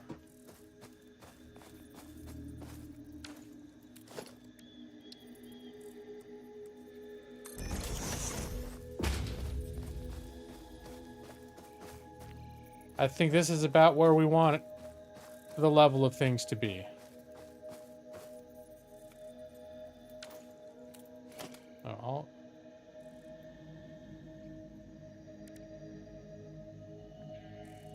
One, two, three,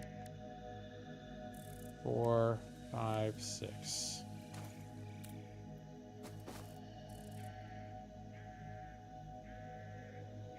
That's how you move your bulk stock stuff to a mega factory. See, that's where when I hear the word mega factory, that's where I'm like, I don't think that's where it's like, I don't think I ever have time. I will ever have, I guess technically, if this is like the only game you play for like a year, you have time. So I couldn't say I would never have time. I think I just never have the devotion. I'll just be like, oh, look, I want to play this game now. I just can't stick to a game that long. Even though this is the kind of game that, like, you know, arguably is good for it. Okay, this is going to look, it's probably going to end up looking really, really gross.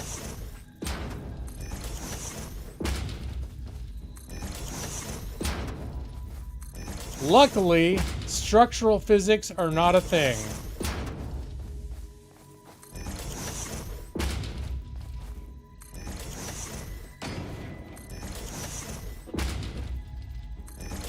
Oh, that's not gonna work.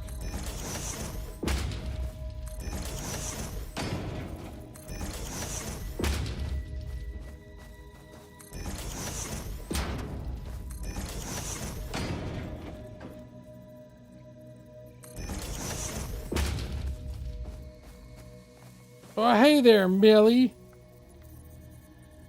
Hey there, girl. Everyone's gonna think you don't exist. Yeah, you wanna come chew on your special holy burrito? Yeah. See, I do have a puppy. She just brought this in and dropped it at my feet. Yeah, there you go. Because for some reason she likes making her treats interactive. What are you doing, Boo? Yeah, very sweet girl. Very sweet girl.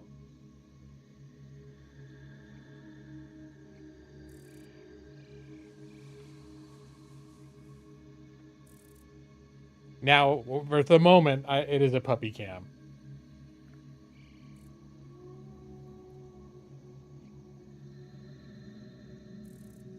Come on, ride a train. Whoop, whoop. Ride it up. I can't remember. Is that how it goes? I don't remember the lyrics. I remember the song, though. It was more about sex? Oh, Brad, you ruined it for me. I thought it was about trains. Clearly it's about trains. Yes, that's right. Yeah. It's literally in the name. You drive a truck for a living, have a kid and a wife, and as you'd imagine, very little hobby time. You stick with 2 or 3 things at a time. And that actually, I think, for people in your position, it can almost be easier to find a game that's almost like, it's like people that do a model train set. right? Like, that's just like one of the things they do in their spare time. And this is a game that can kind of become the equivalent of a hobby like that, like an all-encompassing, like, this is just the thing that I do in my spare time. I've been doing in my spare time for 3 years or whatever, as opposed to playing a whole bunch of different games. Oh. Picking up the leaves. All right, all of this shit. I'm gonna undo all this shit. I don't like what I've done with the place over here.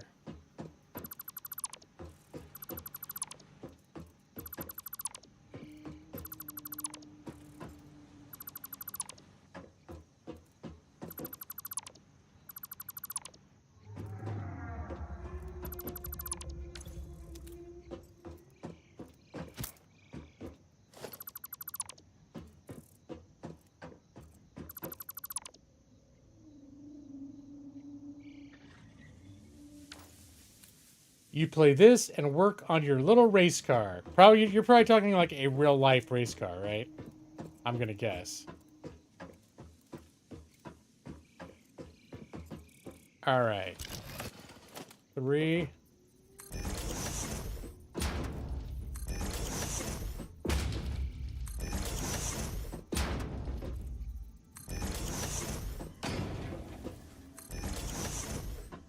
I probably have to use that whole bottom floor down there.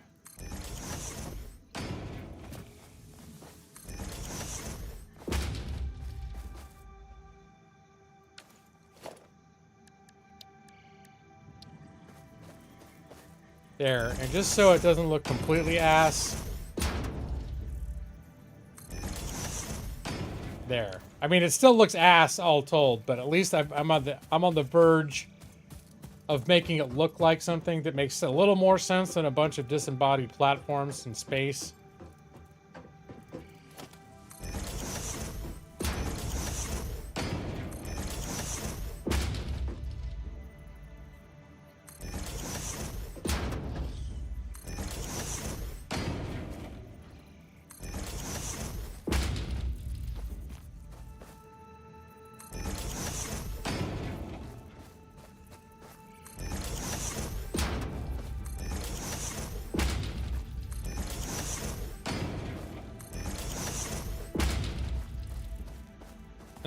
I probably didn't need to take it that far.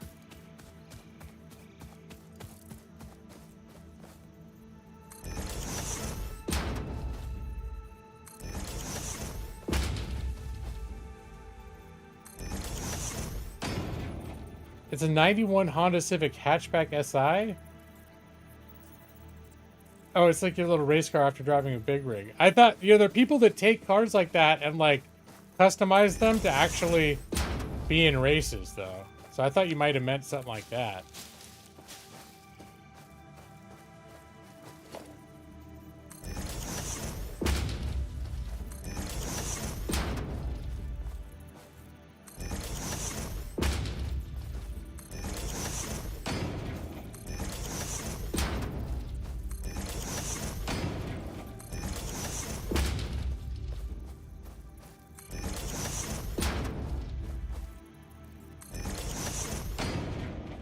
Click and drag 10 blocks at a time. Okay, I thought I tried to do that before and it wasn't doing jack shit. Let me try it.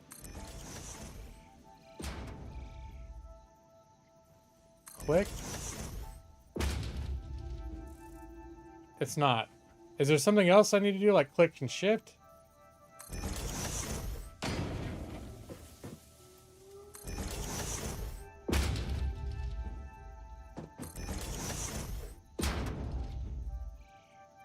Because I thought there was a way to do that.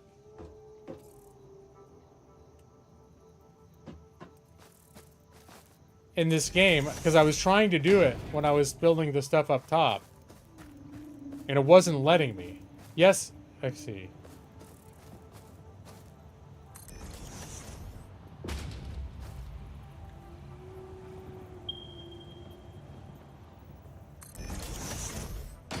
Click and drag, shift.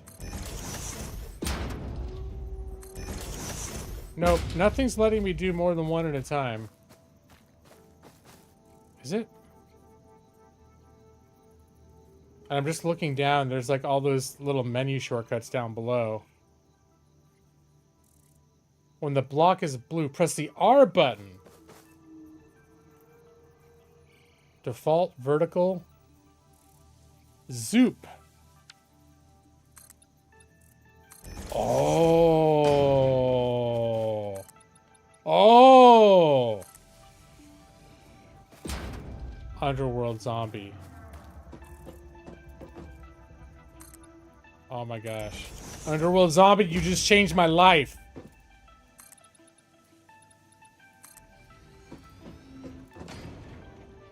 Oh, that's a game changer. Like, literally.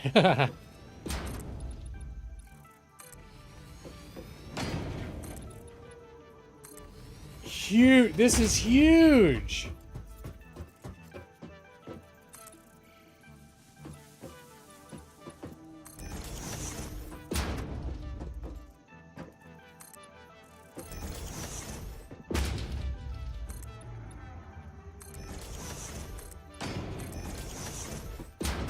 Huge. Nice. All right. And then R is the thing that does that. Default. I'll keep it in there until I know what my game plan is here. All right. So I think what I want to do now is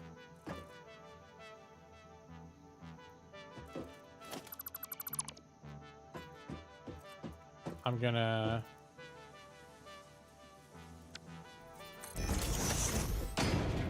do that.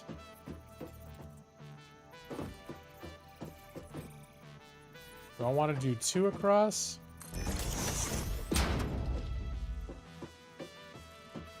And then I don't need this shit under... I don't need that anymore. But I'm going to use there. I use that copy function. So we're going to get this sort of going on its merry way. And...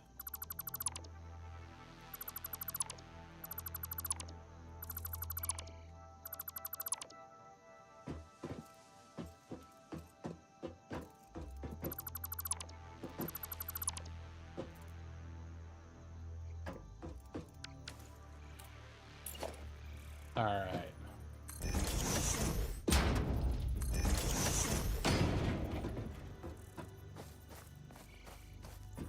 And, yeah, I'll keep that the way it is.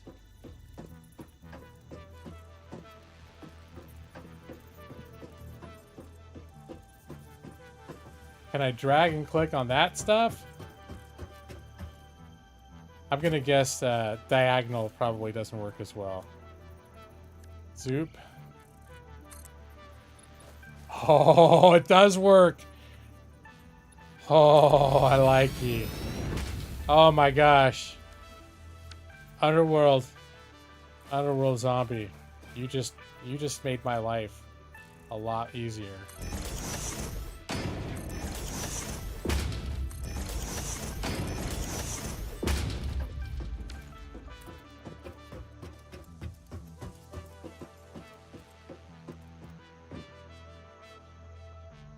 Zoop is side to side, vertical is up and down. In delete mode, if you hold control, you can delete more than one thing at a time. Okay.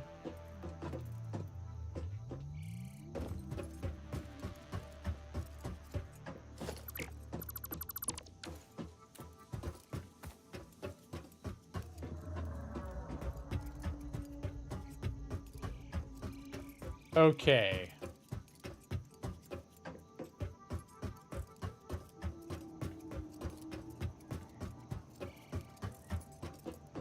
So, I think we're gonna do this. Oops, 3. We'll go into Zoop mode.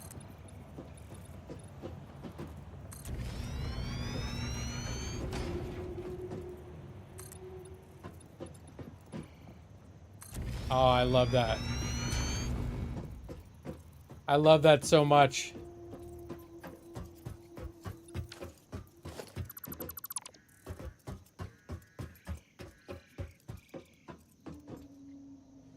Let's see, and then we'll, I'm gonna grab a couple of these guys, maybe down like...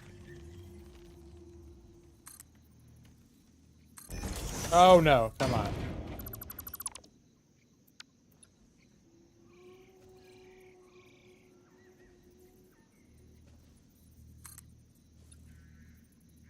Yes.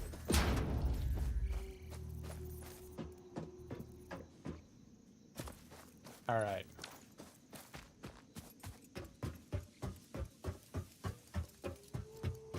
And I think I don't need this. I'm just gonna get rid of that.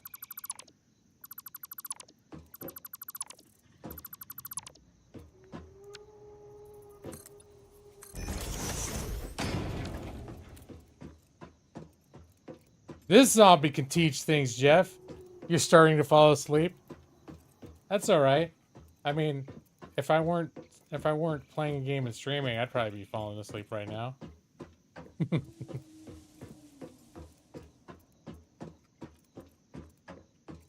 She's munching, chomping on her thing. All right, so yeah, that's nice. That's going to be a lot easier once I'm ready to fill in the floor, like the main factory floor. So now I've got to refresh my memory on how fluids work. Let me see. Power, production, water extraction. Oh my god. Okay. Logistics. Then there's water pipeline pumps.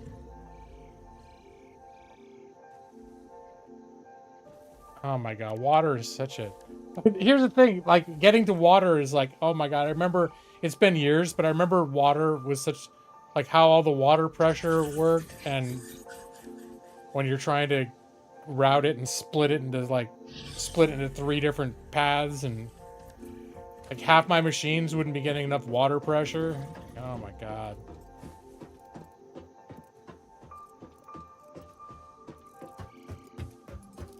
Alright, well, one thing is for certain, and that is I'm gonna need rotors, and I'm gonna need whatever the fuck that other little thing is.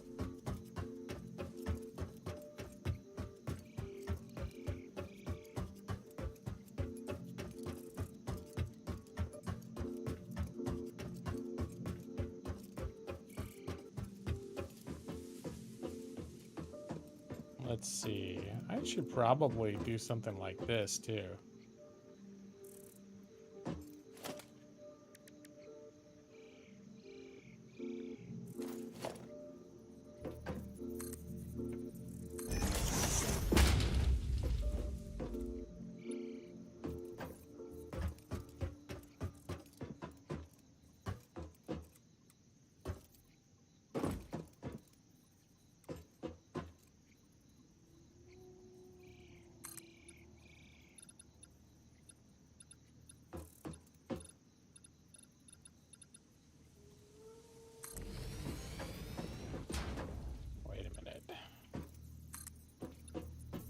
Oh, hello.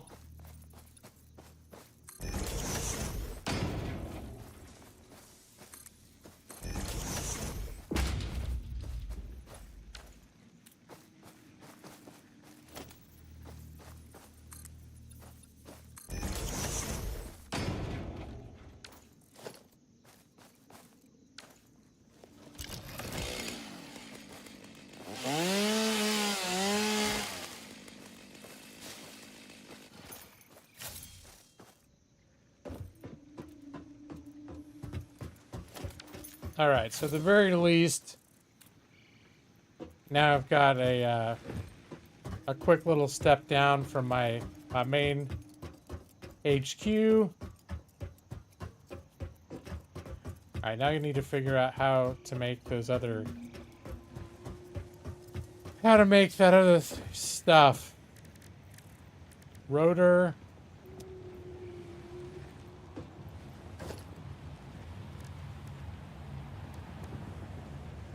Some sort of a copper thingy mabobber. I'm guessing I can only build that in an assembler. That's gonna be my guess.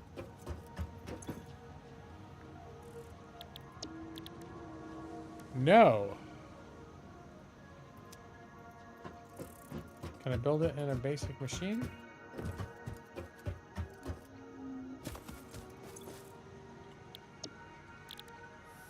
Copper sheet. I don't think I've ever made copper sheets before.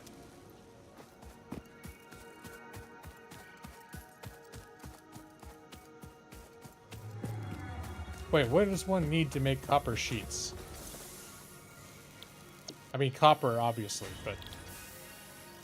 just something you made straight from ingots.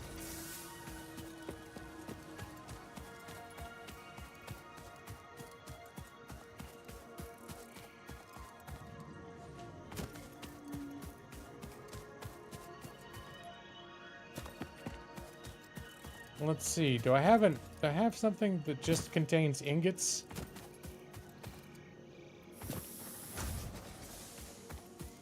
Let's see. This is where my copper... I found one copper node. It comes in over here. Here's where the ingots are made.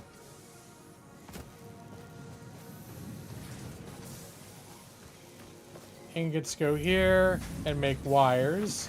Ingots come here and make wires.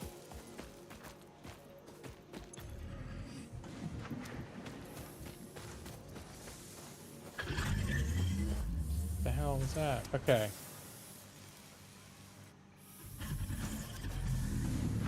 All right, these are all accounted for. But so I want to find another copper ore. I know I've seen them. I just ignored them because I didn't need them. Okay, there's one over here. And one up there. This is the next one. So I'm going to bring in some more copper. Here, I'm going to use my fancy vehicle. I think I know exactly where that was. I think I remember passing it when I was building my coal conveyor belt.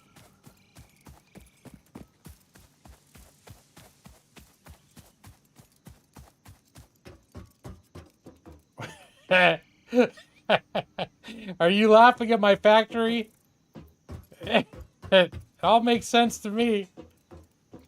But yeah. I know at a certain point I'm going to want to tear it all down.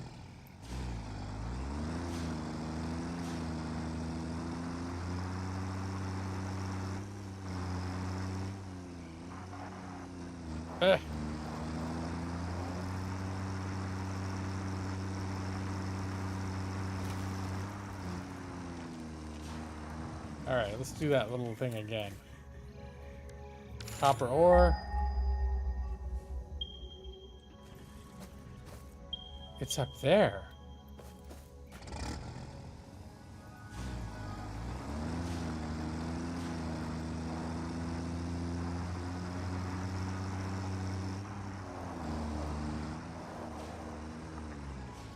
Oh, it's up there.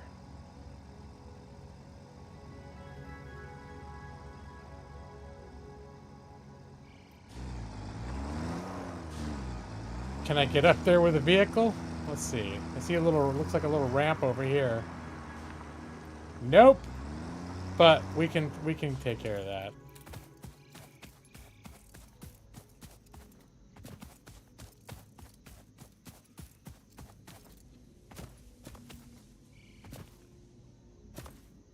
Gonna go like this.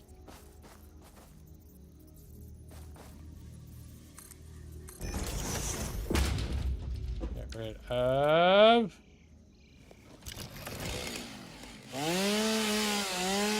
As long as you're well, yeah. No, I know my, and that I think that's maybe I'm the wrong kind of person to ever. That's why I'm never the type of person that's gonna finish this game. But because literally, it's like I'll just start being like, okay, I got this. I have this thing that produces ore. What am I gonna do? I need to turn the ore into this, and so I'll build a thing that does this, and I'll be like, okay, now what am I gonna do? Okay, I need to use. Now that I have this ingots, I can make this thing that I need right now, and so I put a factory down. a thing down for that. And then I go, okay, what do I need now? And so I'm like, and then I'll be like, oh, and I need this other thing. Oh, where am I going to fit it? I already put all this shit over here. All right, I could put this thing over here. And it ends up being like, because I don't plan it in advance, I just build it, the shit as I need it, where I've got space for it, and it ends up looking like a horrific mess. No, Matus, don't be unsatisfied. But no, Underworld Zombie, I would not necessarily say that I'm happy per se. It's just, I do actually find myself slightly amused by it, but...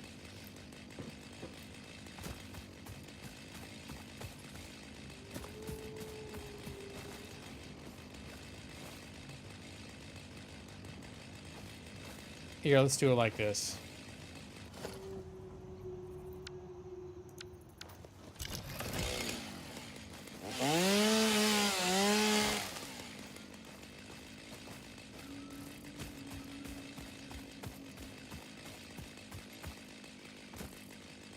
Iron, copper.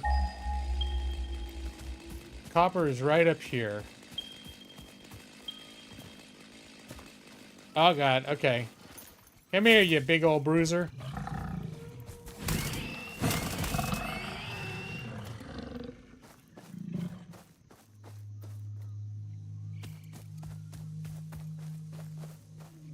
Yeah, why beat around the bush? I'm just gonna make like a straight up ramp straight from here.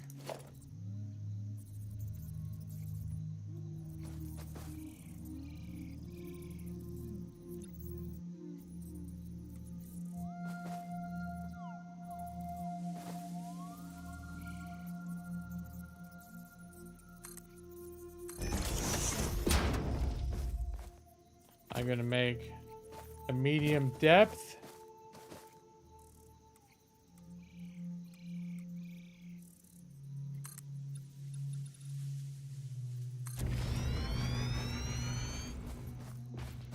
Oh, don't fall down there.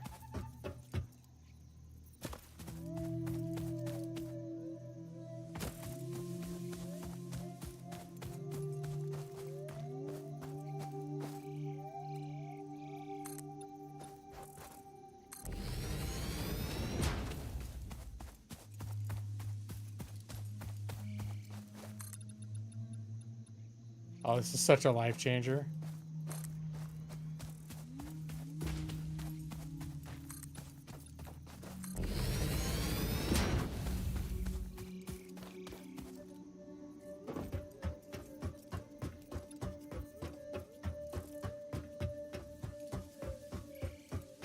It's awesome you keep track of stuff. You get lost in spaghetti. Well, the thing is, like, I can remember it because it's on a small scale.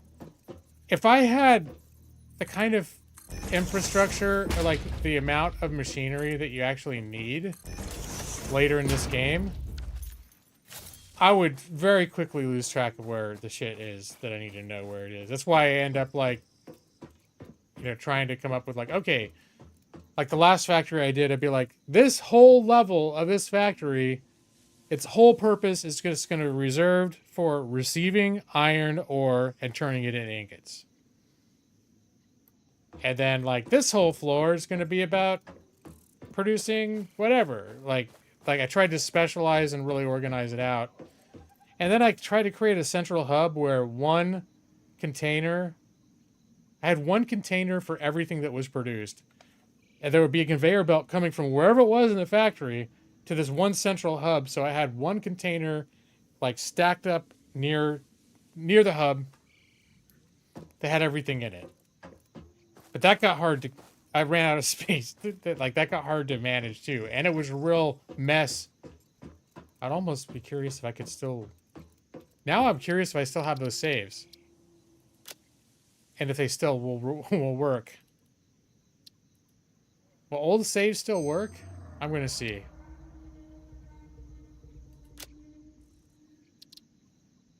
$2020, $2021. What's the oldest save that I've got?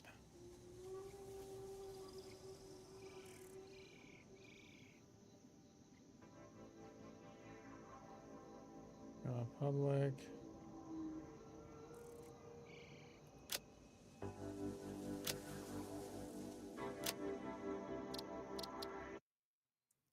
here goes nothing. If the game crashes. Hub Upgrade 5, Power Expansion, completed. The miner, unlike portable miners, can be connected to conveyor belts and requires power to function. Caution: as you expand, the energy demand of your production may exceed the capacity of your power grid. The onboarding program was established because fixate pioneers often experience memory issues after planetfall. If you are experiencing nosebleeds, nausea, existentialism, or an itchy scalp, there is no need for concern. This should pass within 5 to 7 workdays. Next objective: complete Hub Upgrade 6. Okay, so where I am in this game, this is just a very, very beginner game. All right. I was literally just on top of that hill in the save that I've been playing. Let's see what else we got. So that was G-Law Public.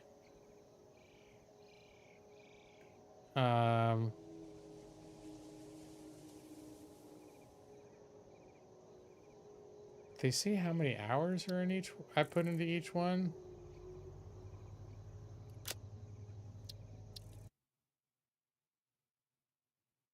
Complete the game without using any conveyor belts. It's not a challenge I wish to indulge in. I mean, even considering with all the conveyor belts in the world, I've never come anywhere close. All right, this obviously is one where I didn't go too far. This was 2021. This is me trying another. Okay, so maybe 2020 new.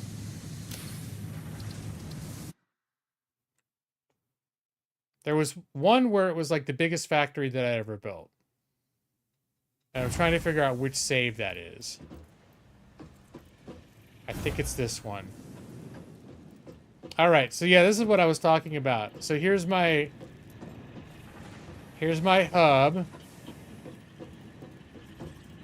What's...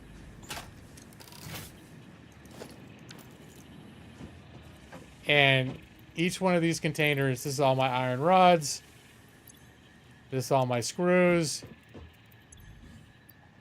All my steel beams. All my steel pipes. Iron plates. Did I have 2 iron? Yeah, no, that's... Is that just ingots? I guess in case I ever thought I needed ingots. Yeah, so... Full container, and then you come back here in order to accommodate that.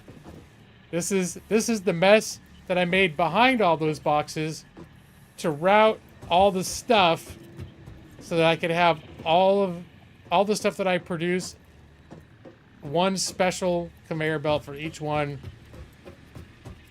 one production machine for each one dedicated just to keeping these boxes full. Yeah, my dog probably doesn't like the fact that I talk real loud while she's trying to sleep too. But yeah, I don't know if Underworld Zombie, if you're gonna lose your mind here, but because I don't know if this gets any prettier.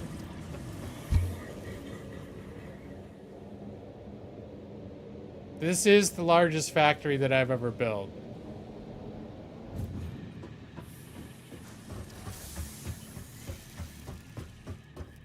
Everything's regrown.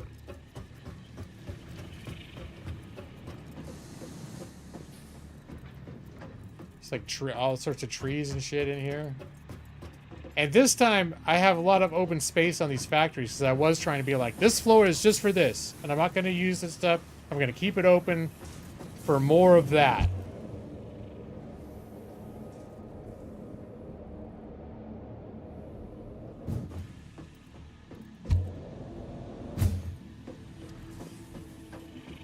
Oh, and I think I just had a hub of tubes to get me from one level to the other. So there's this. Long-term players call that a mall, a building area where you can get the item. Any item. Okay, yeah, that's what this was. And then here's where I can get up to the next floor. And then the next floor. This is my top floor. This is where I actually had the, I think, oil refineries.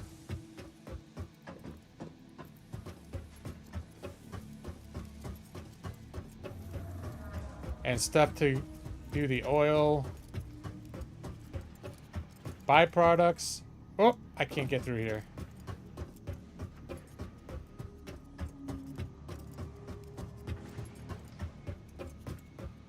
Yeah, just a maze just getting around in here.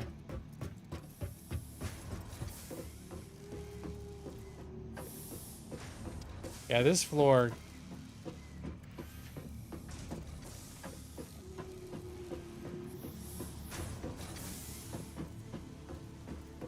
This floor was definitely seeing some business. I mean, the thing is, and I don't remember exactly what all this stuff is for, but you might need to design an entire floor of this just to funnel all of the production into one machine to produce one advanced level item. Like, it takes all this, you need a bunch of these, and you need to combine these to make these, and combine these to make these, and then those two things combined with these two things into this, and then you get all the way down, and all this could be producing one advanced computer chip that comes out every 30 seconds.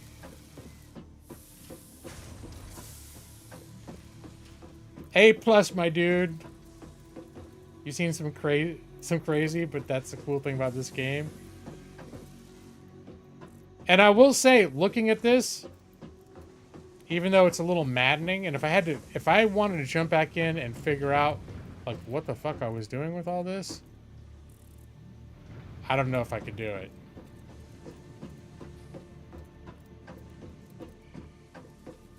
And I've got conveyor belts coming in from all across the land, bringing shit in.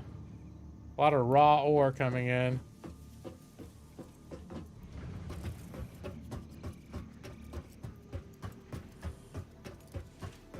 Take it, find a vehicle. Oh my god. Why do I have this dune buggy thing all the way the fuck up here?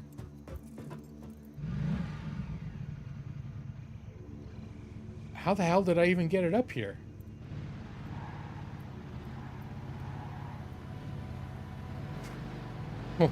What? Okay, how do I drive it back down again? I think there's got to be a ramp somewhere. Do these things take fall damage? Like, can I? Oh, here we go.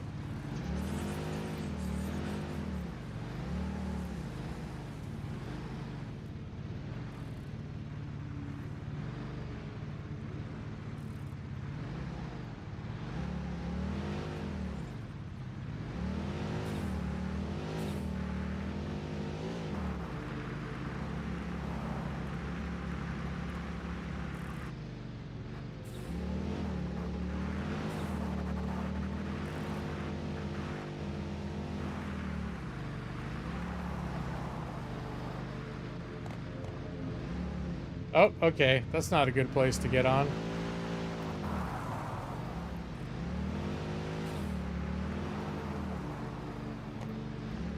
Have to drive through the tree. Oh my god, I gotta cut down trees. Just...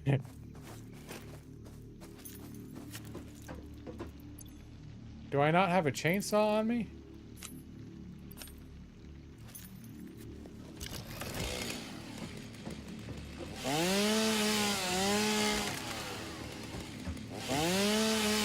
Yep, the old base has gotten a little overgrown.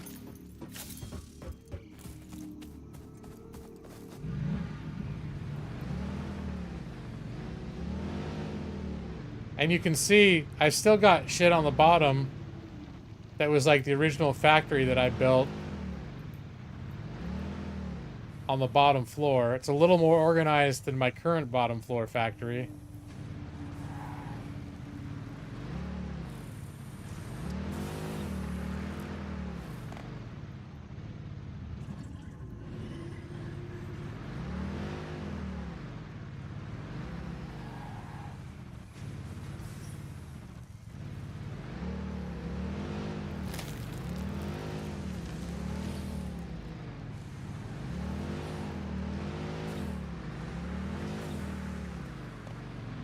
Can I just drive off this shit? Whoa! Okay. The vehicles don't take fall damage, do they?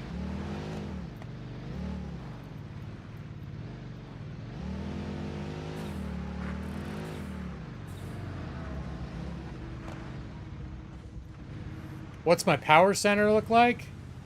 Hold on a sec. Wait. Let me clear the trees out of the middle of my factory floor.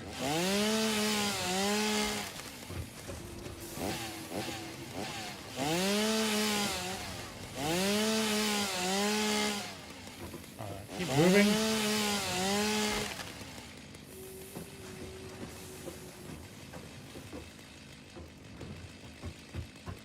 Ah, there we go.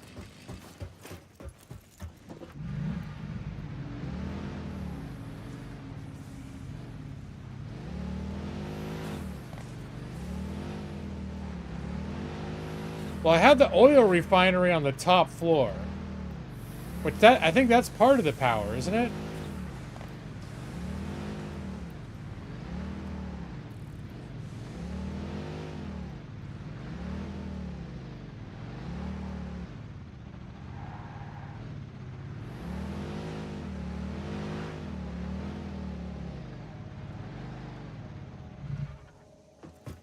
Don't these things produce? These produce power?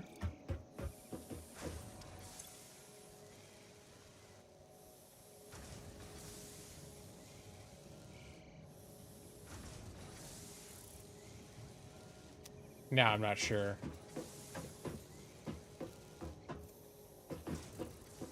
Do these things produce power? I might have been in the middle of putting this together.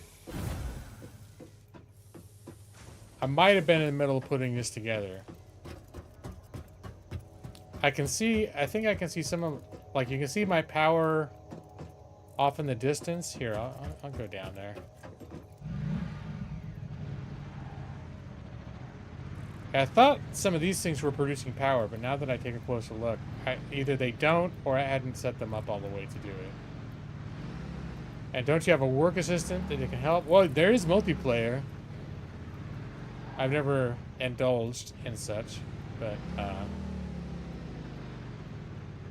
technically, you can hire someone. You make fuels with them, and then they do the power. Okay. So I think I must have been in the middle of setting all that stuff up.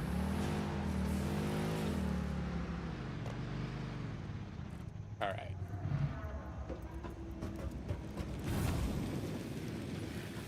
Oh my God! I was putting all these things in manually. Am I still using? I'm still using biofuel? All right, yeah.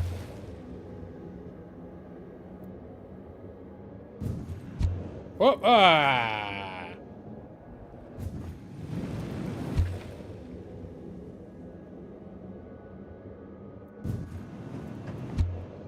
So here's my coal factories. Did I just take damage? Not sure how. It's really weird coming back here because everything's overgrown because of all the world resets. But so yeah, so this is where you need to get all the water sorted out and get enough water pressure to go into the coal. So you got to feed the water and the coal into these machines. Oh yeah, and I have this whole underneath area so I can actually get across. And I think I have this set up so I can, if I want to get more water, water might be the bottleneck to prevent me from making more of these. But I would say this whole area here is doing most of the heavy lifting with respect to powering my factory. Most of it's coming from from all of these.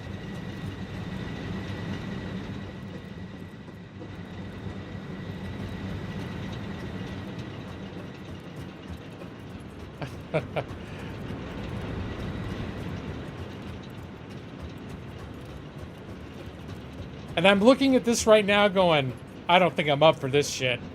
Like, I'm playing the game right now and I'm into it, but I'm looking at this going... And I'm going to go back to my hub. I'm pretty sure, like, I'm only a third way through the check tree.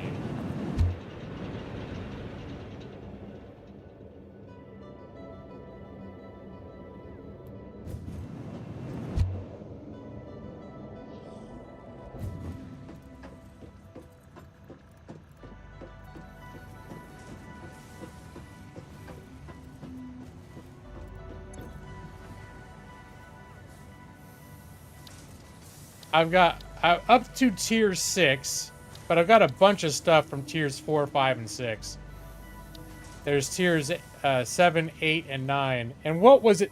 Was it tiers 8 and 9 were the ones that were added with 1.0, or just 9? I don't know, because obviously this is the furthest I've ever gotten. And I barely, like, I literally grabbed oil processing and industrial manufacturing. I don't know why I skipped all this other stuff. Probably wasn't a great idea.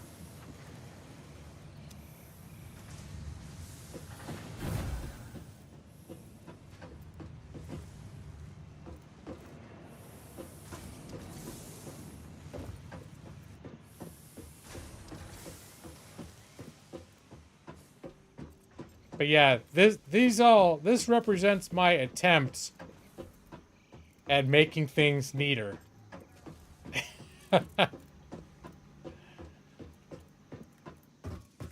You see.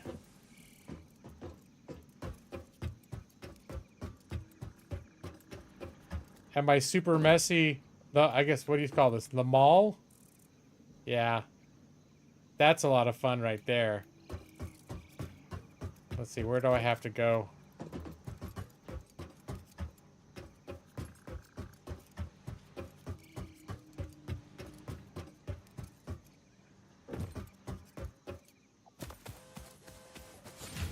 Oh my god. Yeah, this factory. Oh my god.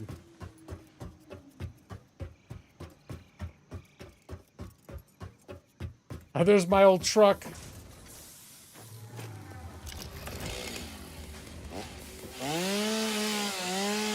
Buried in trees.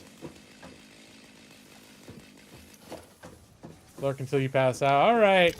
Well, thanks for coming by. I'm glad you got some amusement.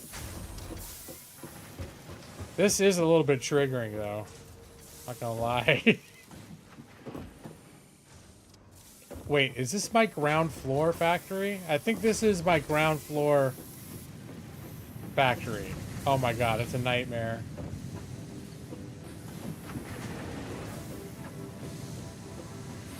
And I think, like, I wouldn't take everything apart. I'd just be like, alright, well, this is doing what it's doing. And I just need to leave it the fuck alone. What? And the monsters have respawned over here?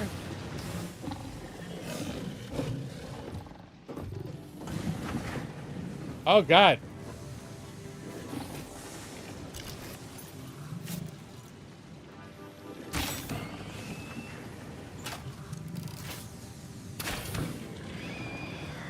That's kind of cool.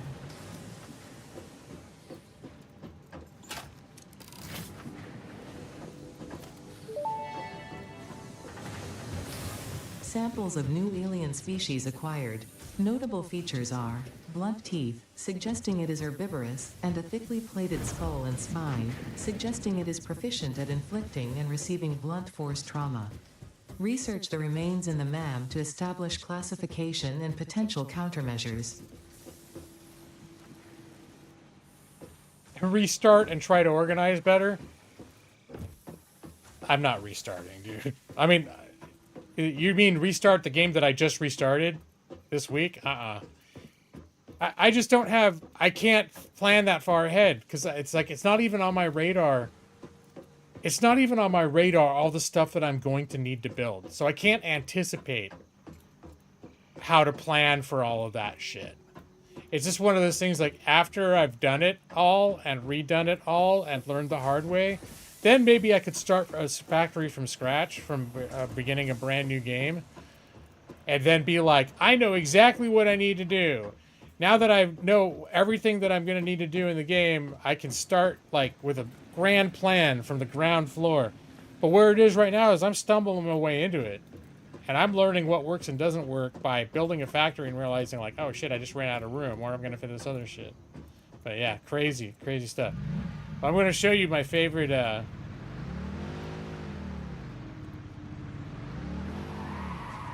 going to show you my favorite conveyor belt.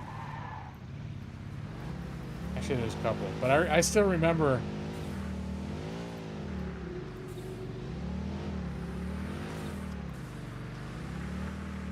I'm glad there's no fall damage with these vehicles. Oh! Oh my god! There's no fall damage, but I did just get stuck.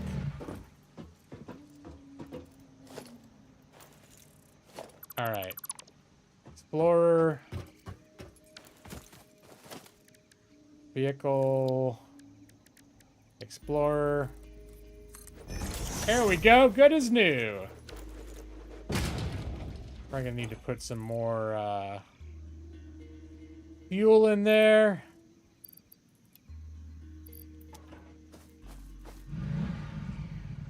So this conveyor belt here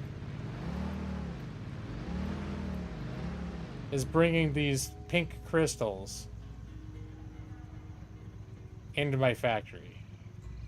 That's its whole purpose. And the source is pretty far. So like this is the, and I had to run power cables and a conveyor belt all the way to the original resource node.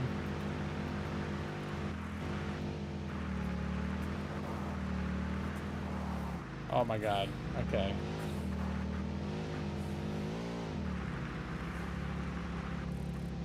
All right, still going.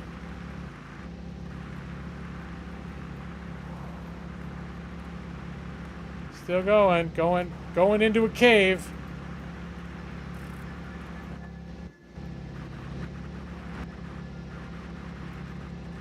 Spiders. I had to build all this shit on foot with spiders everywhere.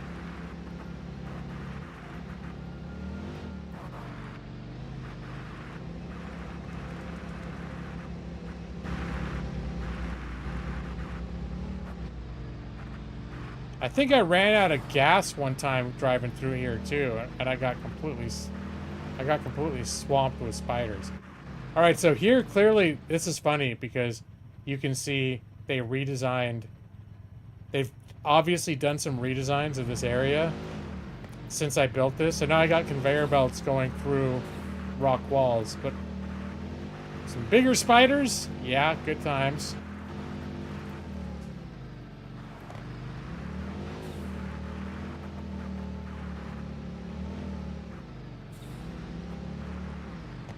And conveyor belt still poking through little spots here. That's funny. You can see the conveyor belt.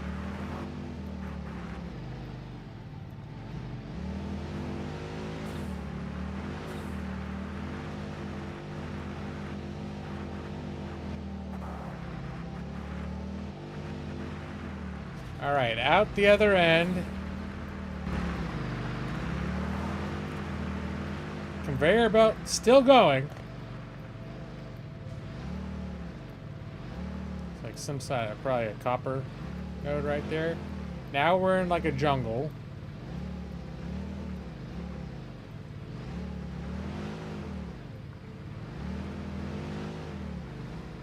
Oh my god, can I even?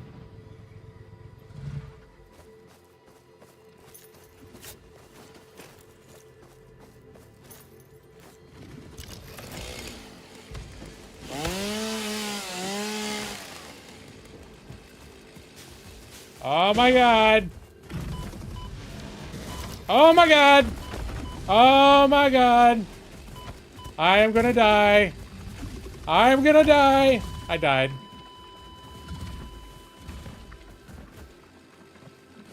That makes me very sad.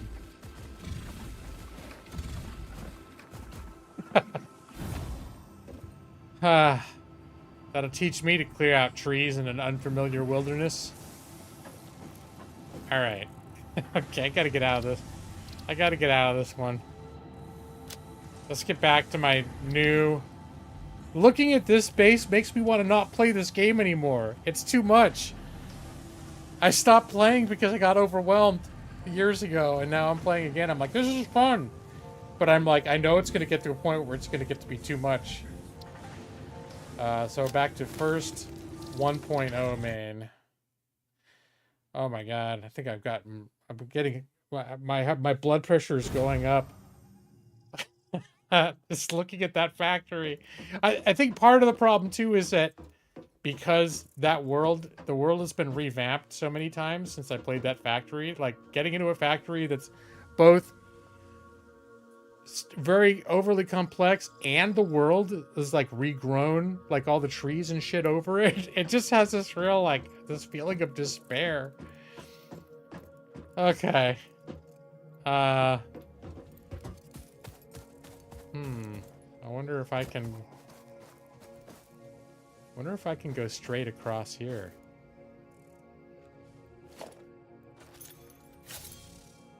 Oh, I'm almost out of just regular steel plates. It's like, I could save some conveyor belt space by just building a bridge directly across here. I think I'm gonna do that, actually.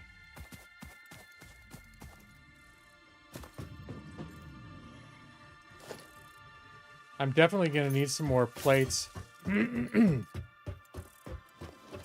gonna need some more concrete and iron plates.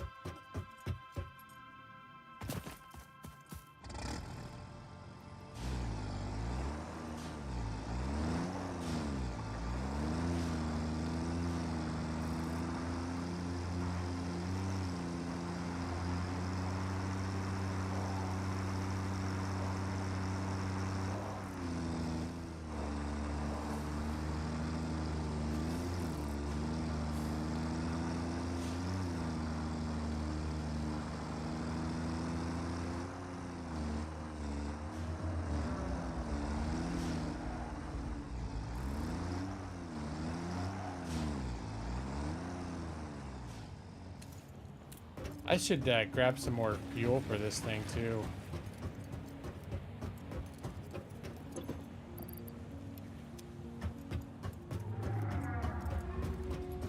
While I'm thinking of it...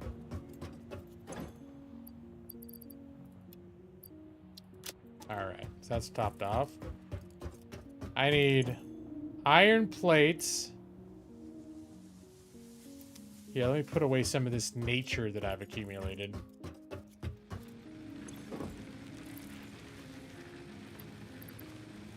Nature. Oh, I guess I can throw... I do have some leaves and some wood.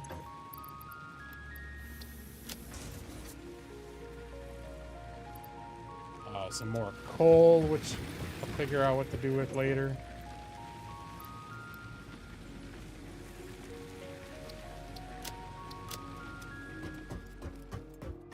It's Angry Armadillo out here. How you doing, Matus? Although I'm almost afraid to ask these days, because I know you're going through some long-term shit. But I still wish the best for you, man. Alright. Oh yeah, I was gonna get iron plates. I know exactly where they are. The iron plates and the concrete. They're this way. Everything has its place in my factory. It all makes sense to me. Here's the concrete. Gonna grab. Whoa, that's too much. Okay, we're gonna grab a couple. In fact, let's overdo it. Let's err on the side of overdoing it. Get 1,500 concrete. And then we'll grab way too many plates.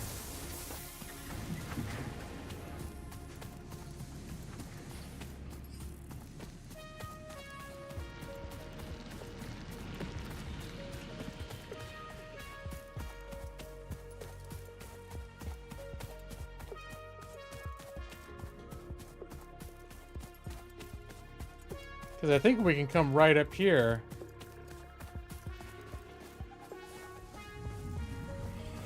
Yeah, there's our yeah, all right. So 3. And we'll be in Zoop mode again with my compliments to Underworld Zombie.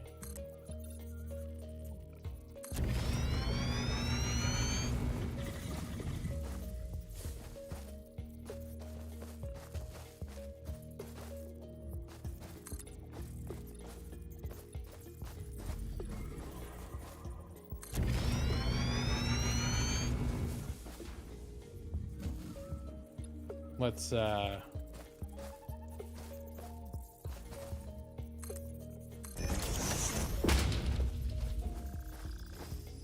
right, first off, let's get rid of these damn bushes. This is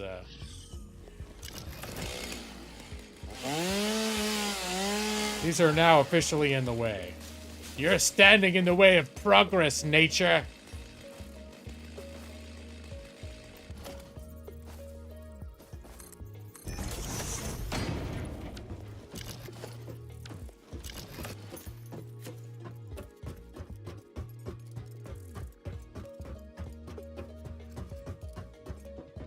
Oh, I probably did way too many of these. Okay.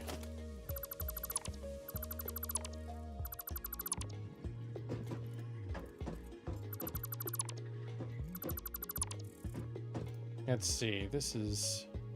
Let me see if I can get away with a gradual ramp.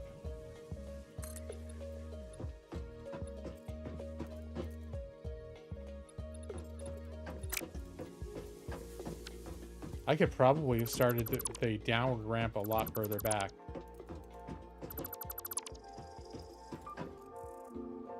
Let's see, we're gonna do this. This might just be about right.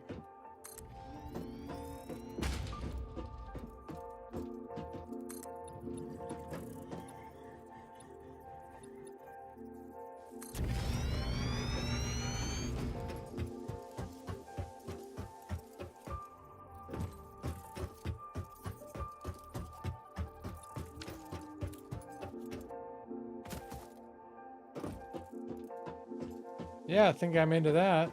Let me see.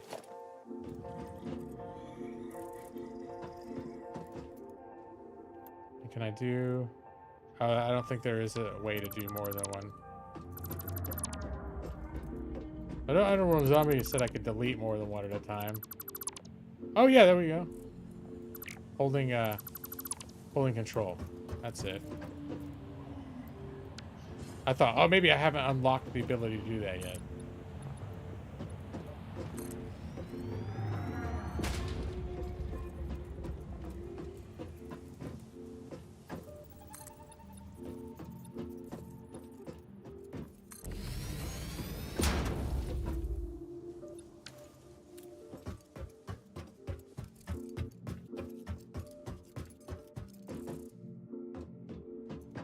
All right.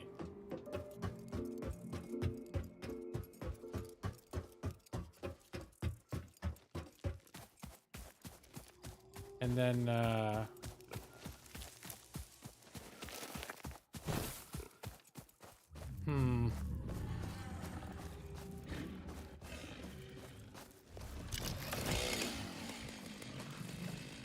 let's just destroy a little more nature, shall we?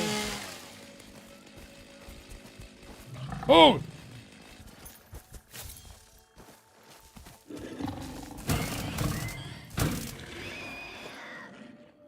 Take that, nature!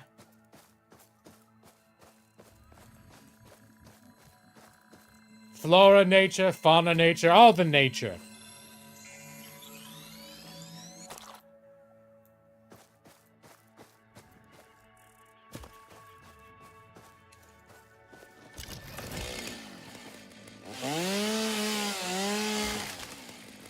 So much for keeping some trees on the hillside next to my base.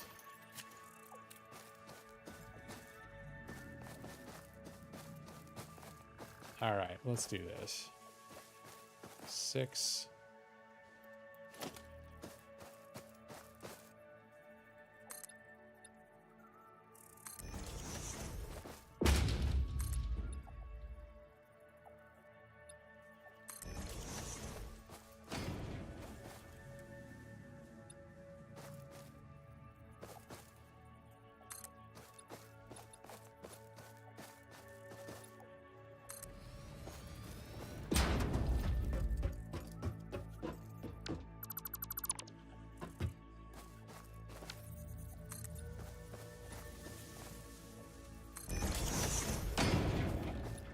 All right.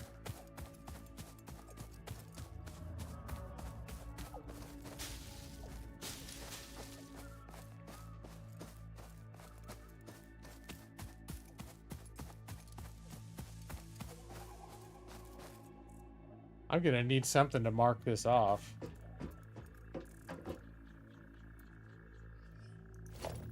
Here, we'll say,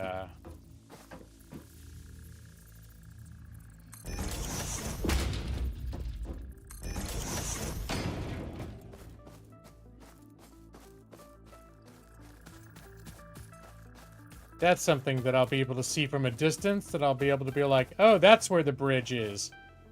Because absent that, if you drive the car up here, it's just going to be like, oh, I know there's all sorts of cliff over there. There we go.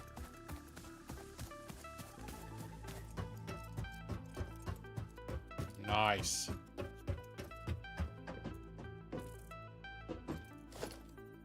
I will bridge the gap. I think I can stretch this all the way across. Yeah, this pleases me. Oh, is this too far?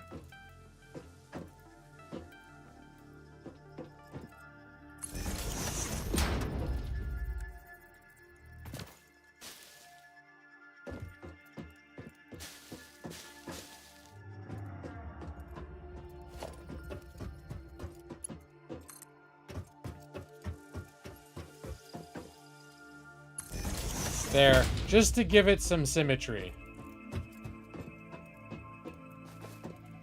Just to let everyone know that industry is happening here. Power cables.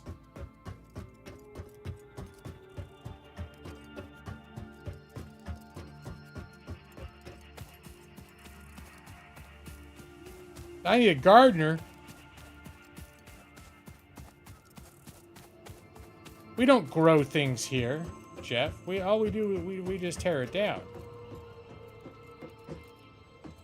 Gardeners grow things.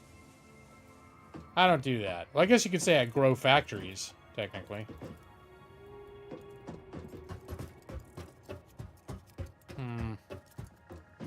I feel like this is awfully precarious.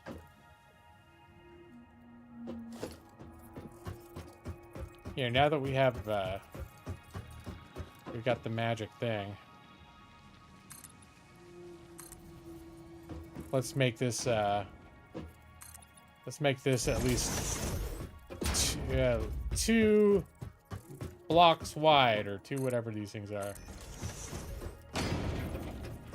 2 grid squares wide. So if I'm driving a vehicle over here, I'm not going to be accidentally tumbling off into the messy conveyor belt spaghetti down below all the time.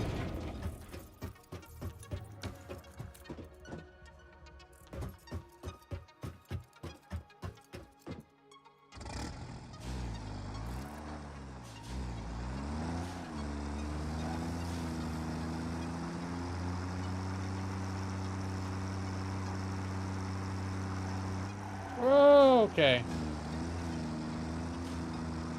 There, see? And now I know exactly where the bridge is, and I get an idea of like the vector of approach because of the cables. Oh, this is working out lovely. This is lovely.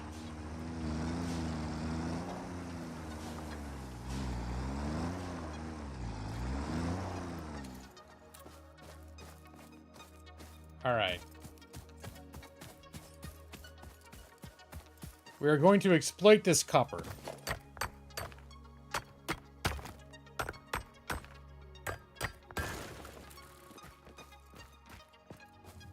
All right, let's, we're going to throw down a miner MK1. Oh my God, what am, oh, I'm missing a mini miner. Okay, that I've got to build by hand using a little workstation, which I can just throw up just to build that, and then I can destroy it. It's an equipment workshop.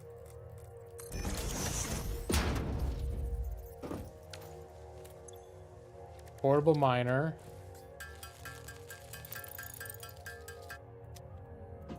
Now I have the portable miner. We're gonna do production miner MK1.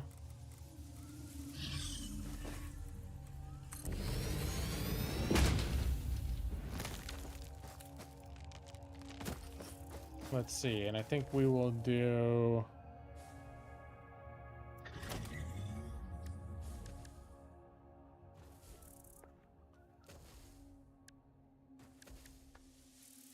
let's go straight for the smelter.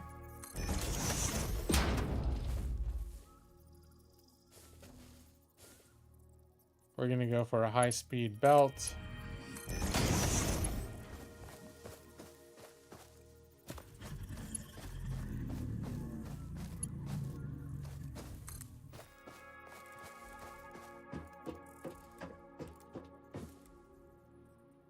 Gonna make it like this.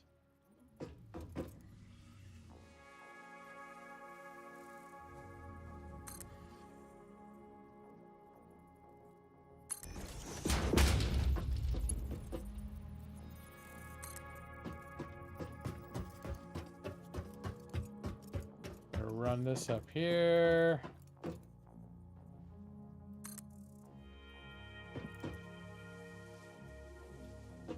I think that's about keeping it in line, isn't it? Yeah.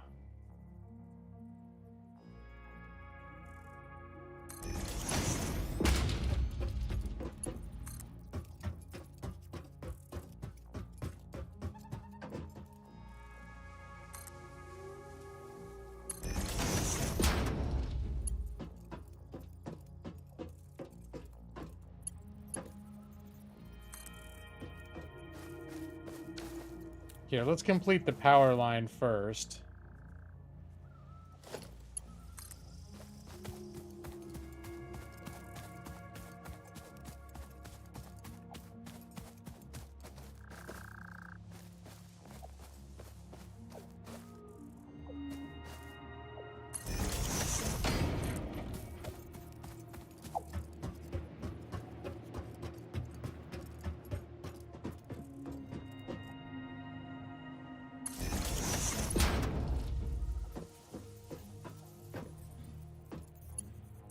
Now I'm in like a little mini project. We're gonna go every two. Yeah. Every two. And that's because as we build this out, we want to make sure we've got plenty of power cable junctions for the factory floor. This is the first time I've added power cables to the side of my factory.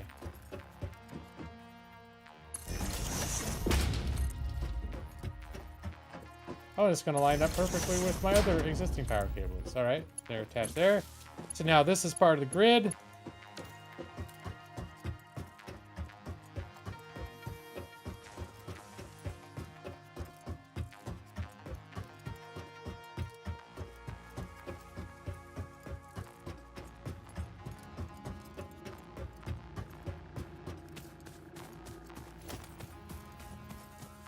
And looks like I'm still good on materials with this. We're just going to follow the power cord. All right, we're at the end of the rope here.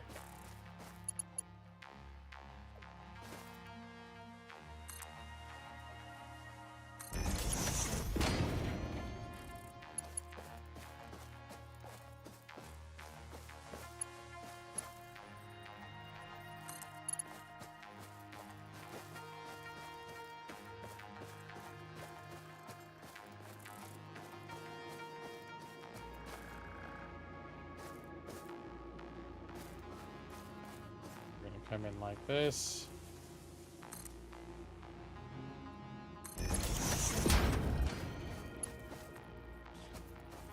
All right. You forgot what I need copper for? Let's see. I think I would need copper to make copper sheets. So this is already where it's going to start turning into a little bit of a nightmare, because then I'm like, all right, well, I guess I'll just plop down a copper, like a place to make sheets right here.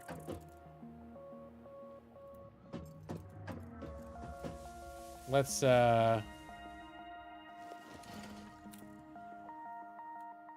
three.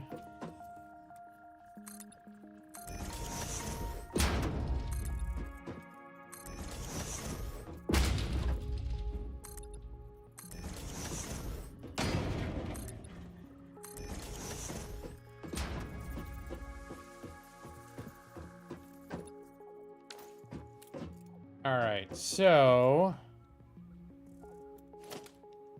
let's see. We're gonna do a constructor. And on this side, yes. I'll put that here.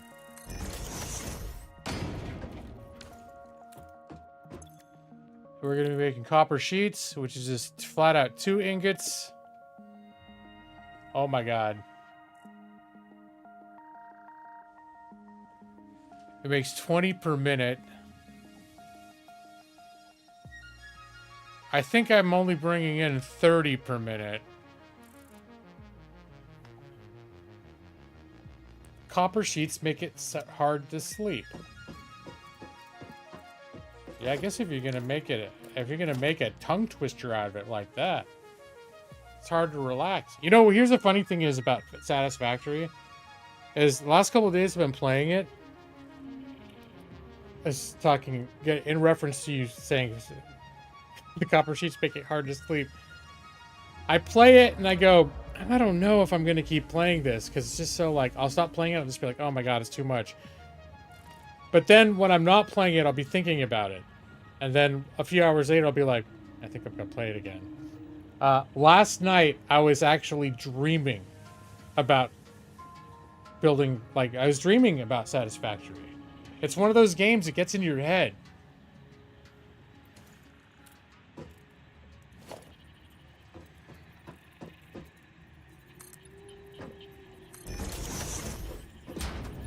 All right. Oh. We're going to need a storage container. And I'm going to put the storage container kind of middling, because we're eventually going to make a couple of these things, I think.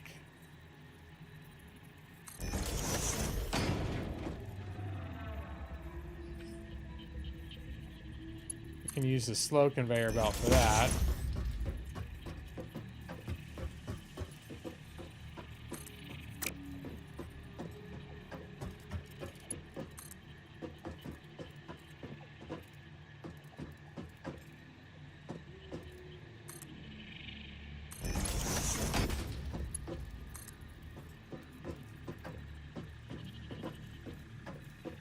Let's see, that's about lined up.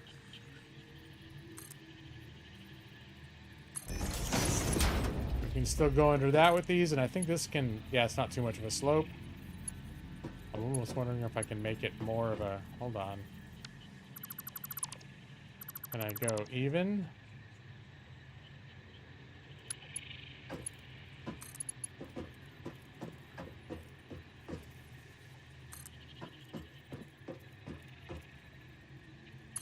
Or is this going to be too steep a slope? Nope, I can do it. Because I like the idea of this thing just being like a even straight across. Because this is like a, you know, it's like a highway that I'm making here. So a roadway. So I like to try and keep it clear. This is the minimal sort of planning that I am trying to do. Alright, hold on. I'm seeing a lot of red over here. Why is there so much red over here?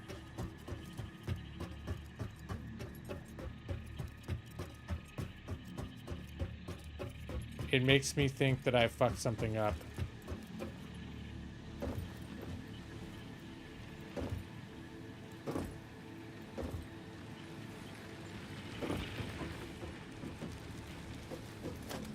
That's a splitter.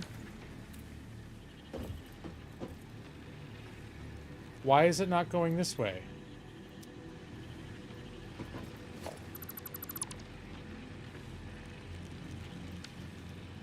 A splitter.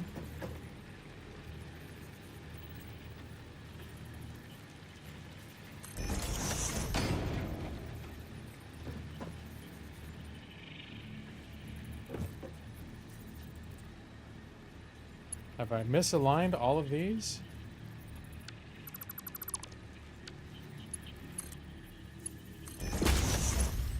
All right, yeah, I'm gonna have to redo all these. Whichever ones aren't feeding, it's because when I did all my replacing, apparently I didn't line a lot of these up with the existing. That's okay. Easily fixed. You know what? I'm gonna screw.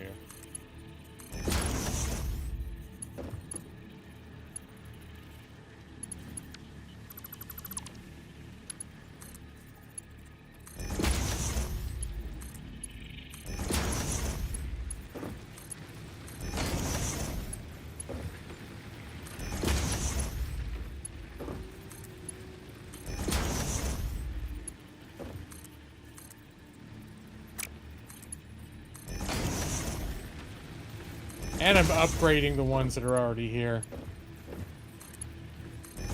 From MK1 to MK2s.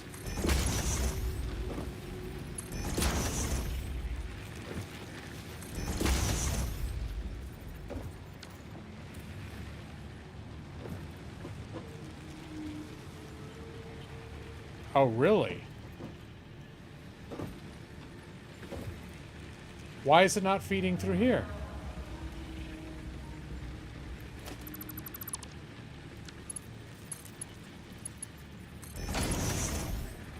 There we go. Man, I really made a mess of things here. Alright, that's going. That's going. That's going. Alright, everything is going. It's going to take a while for all these to feed through.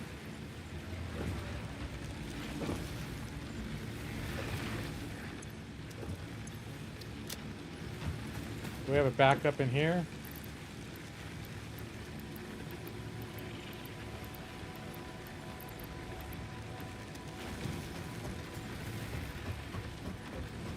Here, let's top some of these off. Top you off.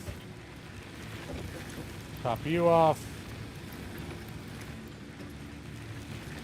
I know I don't need to do this, technically speaking.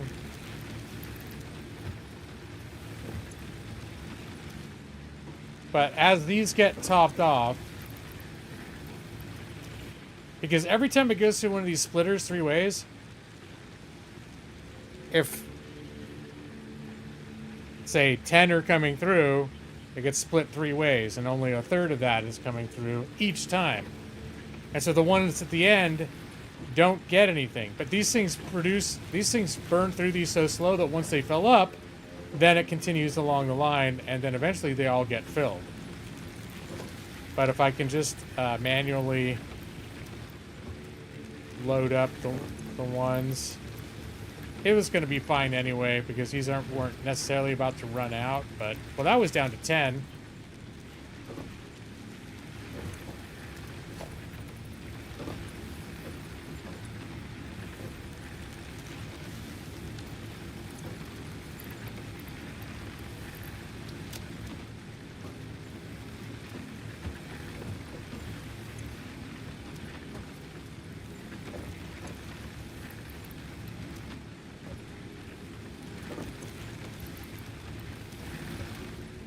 Alright, and then we'll top off our these in here, because these have to be filled manually.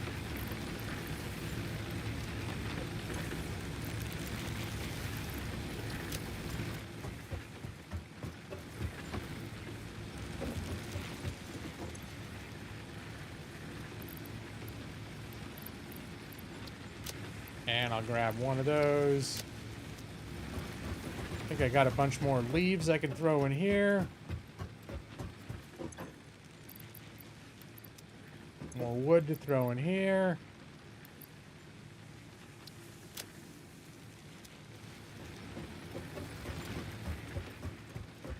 And more nature to put in here.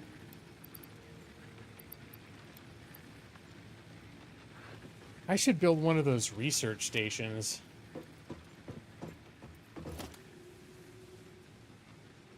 Let's see, special. Yeah, that's one thing in this game. Now, here, there's light in here. Well, the last time I really played this game, there was no lighting in that sense. There was only, like, the sunlight. And there were nothing you built radiated its own light. And I think these things eventually radiate their own light as well. In fact, I'm curious if I can tell. There's a point at which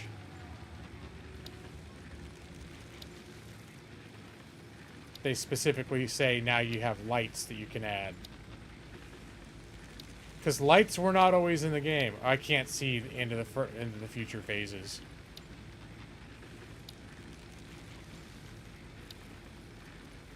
Power tower.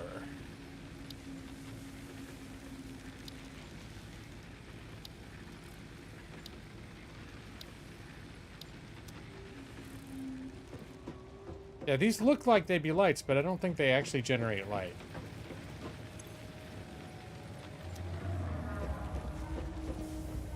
But that was a thing too, where this game started getting dark, especially when you start layering these factories. Like if I actually filled in all of that floor up there and enclosed this, it'd be really like start getting very gloomy down here. It's already, you know, a little bit claustrophobic, perhaps. Perhaps, yes.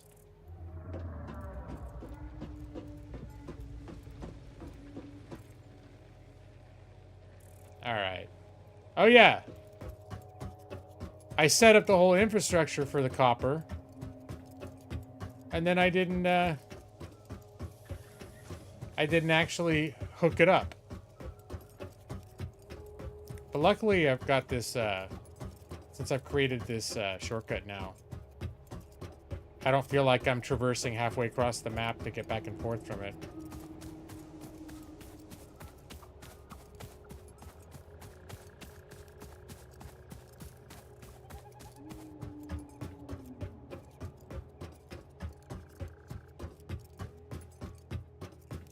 All right. Because I actually didn't... I got all of the conveyor belts hooked up, but I did not power this. So I'm going to do one power here. One power here. Connect that. Connect that. And... this we're going to make copper ingots. And this produces 60 per minute. Oh, hold on. Okay, hold on.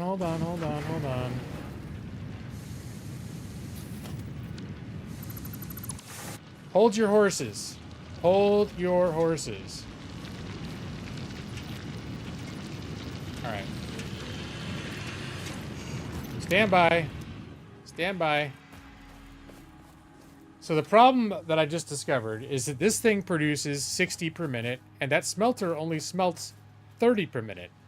So what I need to be doing is splitting this in two.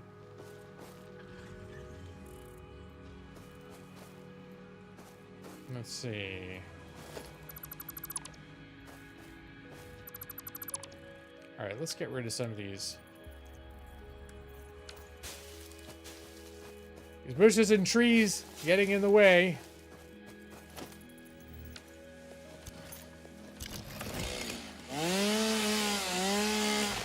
So much nature.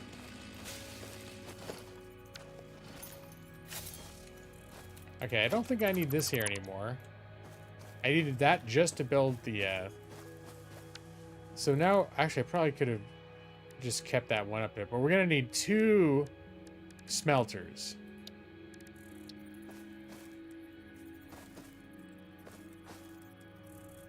We're going to do...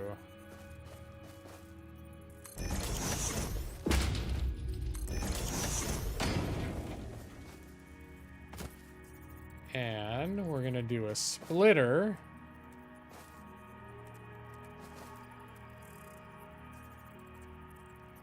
Is this going to work? There. There. There. There.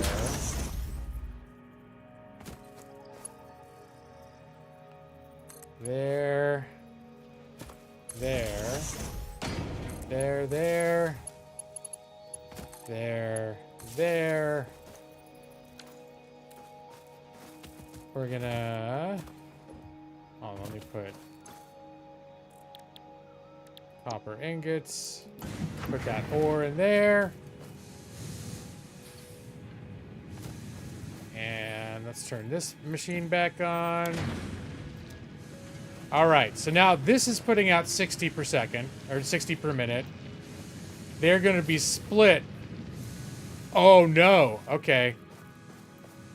I need to remerge them. Logistics. Now that between these two, they're going to be pumping out 60. And our conveyor belts can carry 60. We're going to remerge them.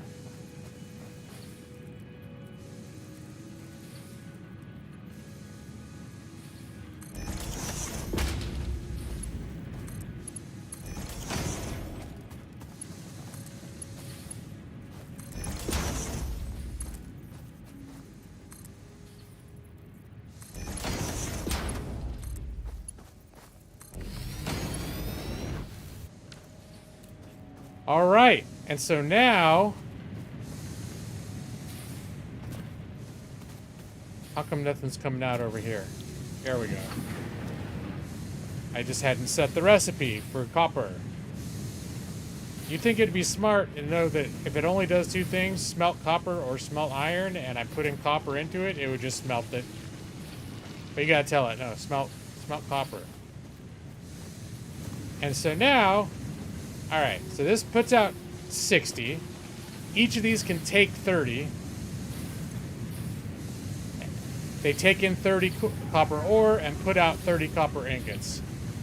The conveyor belt can take 60 per minute. So that's why we're,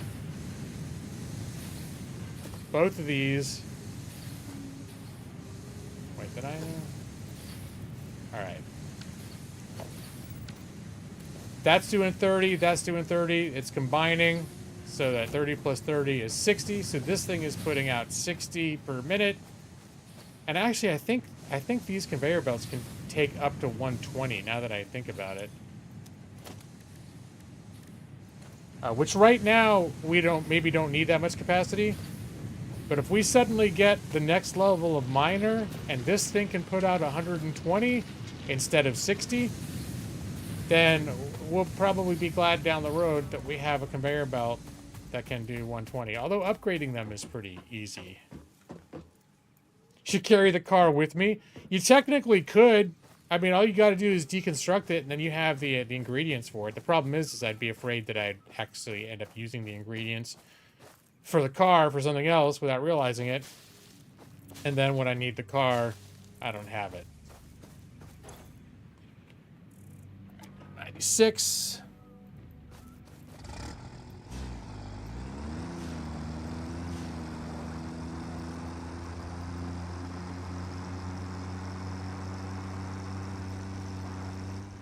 Let me make sure we got this optimal in here.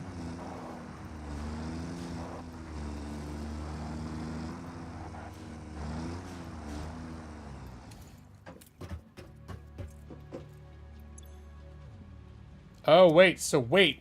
Now we've got more to fine-tune. Because here, this is pumping out 60 of these per minute. And this machine can only take 20 per minute. Which means if I want to optimize this, I need to make 3 of these machines.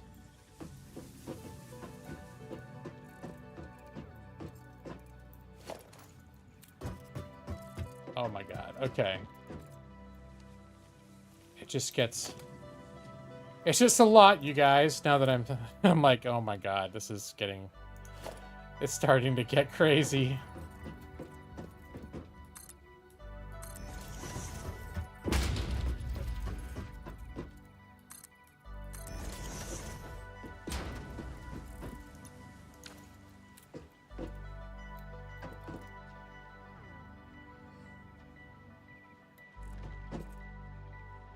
Alright, let's get rid of this. Can I do the splitter up here?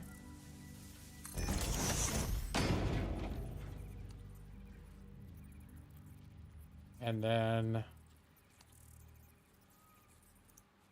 This is probably going to be too steep now. That's too steep.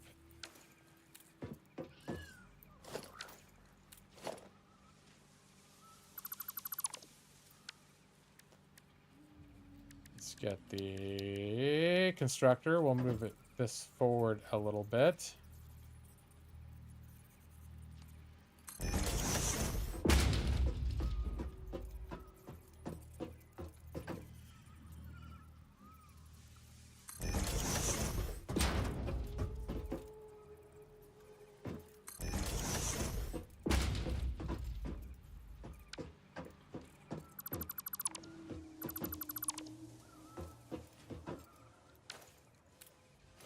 Let's get a... we can do probably a single container box for this.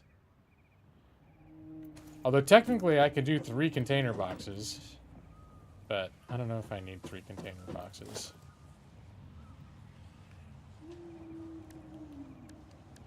So let's get organization, storage box. We'll have this sort of centered here like this. And... we'll get another merger. Logistics. Merger.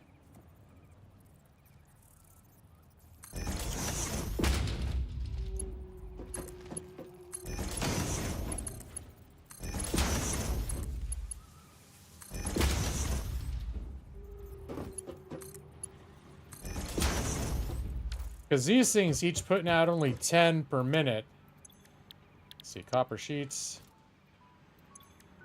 Copper sheets. Copper sheets.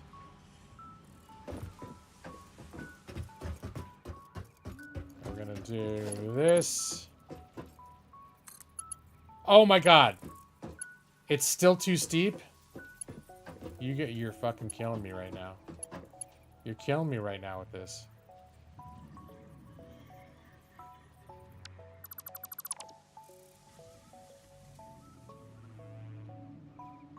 Seven. Can I go further back? Like this?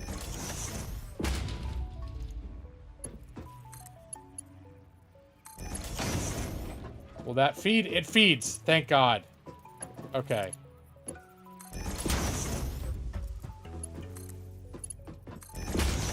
When making side belts, hit R and swap to straight mode. Oh shit, is that a thing? Is that what keeps it on the grid? Oh my god, there's so many modes.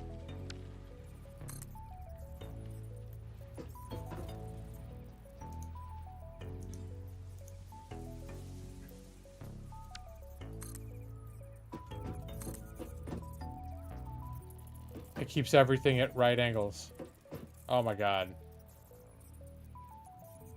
You will climax! Oh my god, Ramrod. I swear, there are people... I haven't played this game for like 4 years, and I played a bunch of it, but there's so much stuff like that that was probably already in the game then, I'm guessing, that I just never knew.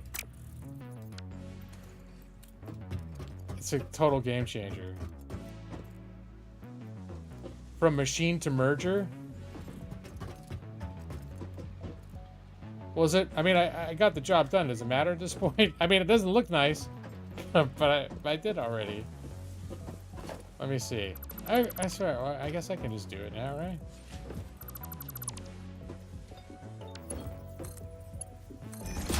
I mean, that does look a lot nicer. I won't lie.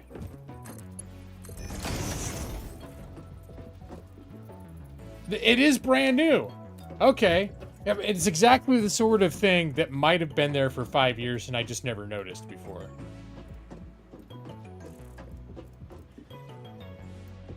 Alright. So let's see. This is going to be copper sheets. Copper sheets. From splitter down is even better. Copper sheets. Copper sheets. Alright, you know what? I'm gonna do it. Just because.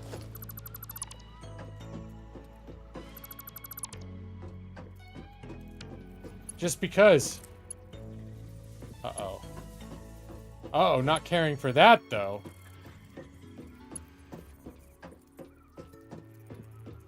I guess I've got to, No, I don't care for that. Sorry. That's not going to gel for me. Because it's gonna obstruct my roadway. No. Don't like it. I mean, I know I could redo the whole fucking thing. And if I were serious at this game, I probably would redo the whole thing.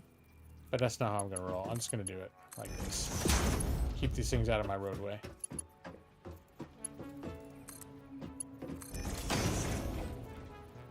Go from machine to splitter? Oh, shit. Alright, hold on. God damn it. Okay.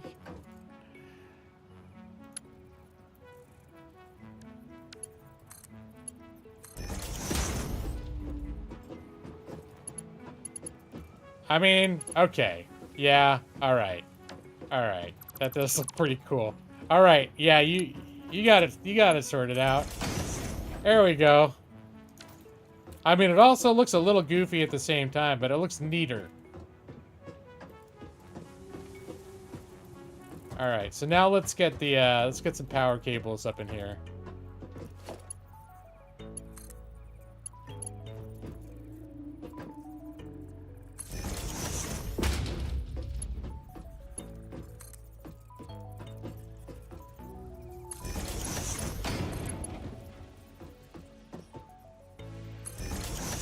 And I know I'm probably doing power cables in a really dumb looking way, but allow me my inefficiencies. For goodness sake. Well, I'm probably going to be like, that's probably why I end up rage quitting the game 20, 30, 40, 60, 100 hours from now. That's from all the times I said, allow me my inefficiencies. And then I end up with a big old mess of spaghetti factory and go, oh god, it's terrible. I can't hack this anymore. Well, it's like I showed, there's another veteran player that was in here earlier. And I showed him my save from 2021. That was the biggest factory I ever built. And that was the game where I got to the point. I think I'd gotten as far as unlocking things in tier 6. And it was just too much. I'm like, I can't handle this anymore. It's just way too much. Well, that's the thing, is like, I'm having fun now, but to actually get in those like advanced tiers, you really gotta figure out how to keep yourself organized. Both like, you know, like this visual organization like this, I think can actually really help you be successful down the road. Just keeping straight where everything goes. Because once it starts looking like a bunch of weird spaghetti going everywhere, you just got to remember, like, okay, these machines are over here somewhere, whatever. It's a little easier to follow it visually with your eye when it's a little, like, neater like this.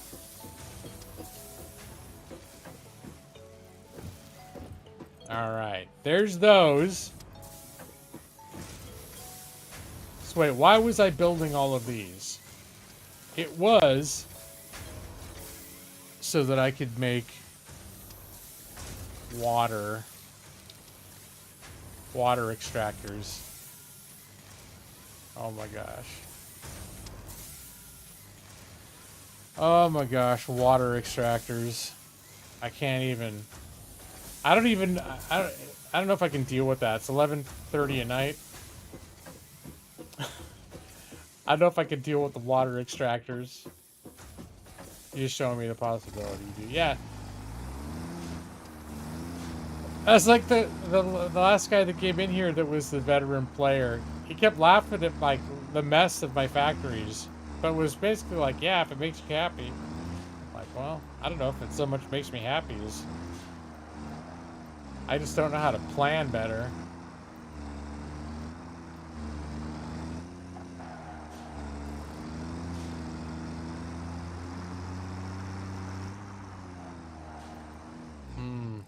There used to be a way you could use the chainsaw to get rid of these rocks.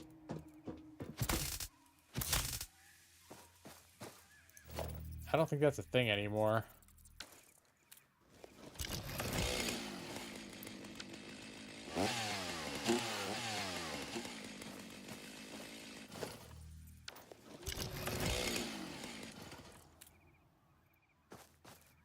I need to take Fridays off?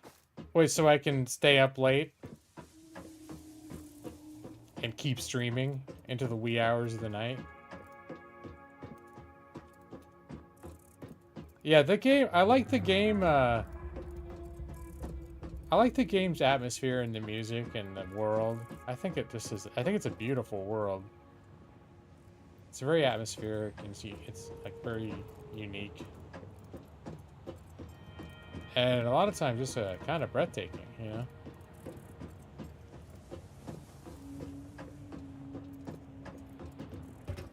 Even though you're systematically tearing it all apart and exploiting.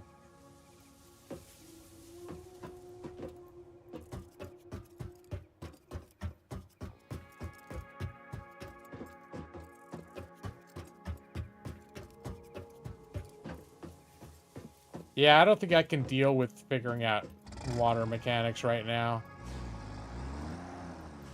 The fluid mechanics in this game are one of the things that, like, I struggled with when I played before. I went cross-eyed so many times trying to figure it out. I mean, obviously, probably the next time I have a wide-awake, coherent game session, that's the very next thing I'm going to need to do.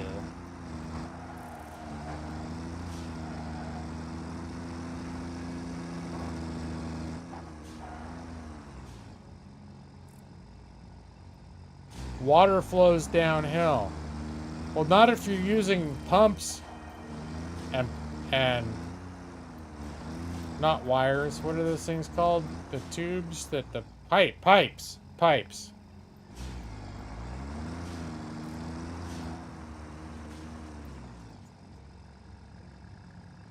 I think there's some water up here somewhere too. Maybe is there a whole bunch more water up here? Oh, is this a place where there's a big old cliff that goes down? Oh, I have some recollection of this shit. I remember because that little lake back there is like nothing. And then I discovered there was more water, but it's like getting down to it can be a little bit of a pain in the ass. A pain in the ass.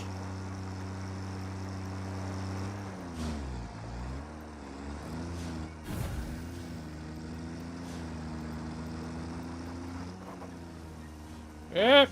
I destroyed the nut bush. Hey, this is handy.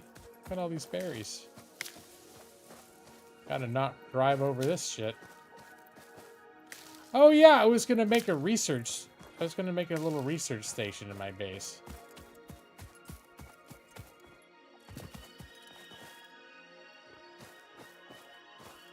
Oh, it looks like there is kind of like a natural highway to get down there.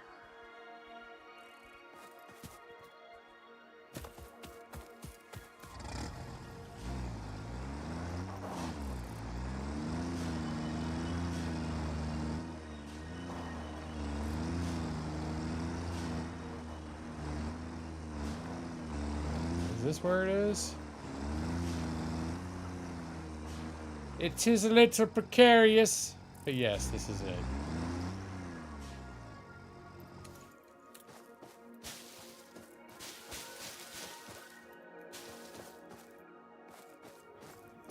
I should mark it with the poles. That's what I like to do.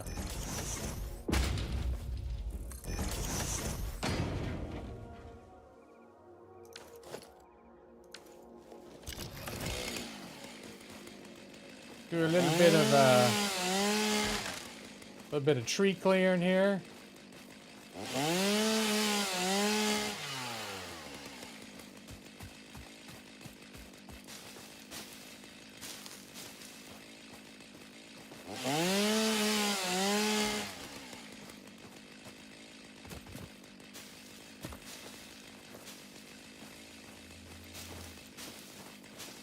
I think I saw some monsters down here too.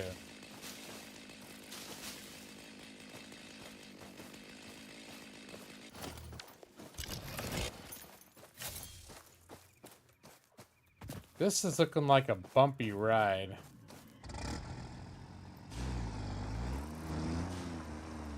I can see getting careless and just flinging right off the edge of this thing.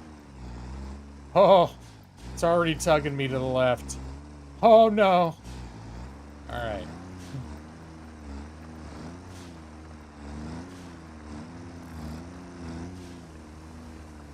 Alright, come here. Boom. One for you. Gotta be careful not to fly off the edge. Alright, I'm getting out. I'm not messing around. He's gonna, like... It's gonna be like a matador. Him, like, waving the thing and be going right off of the cliff.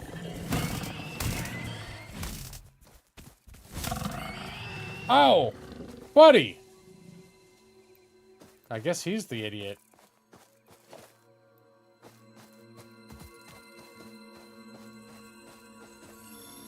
Oh, hi, Moo.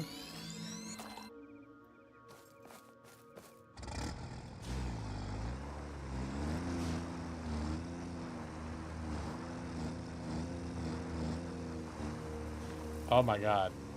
Am I gonna have to build ramps to drive back up this?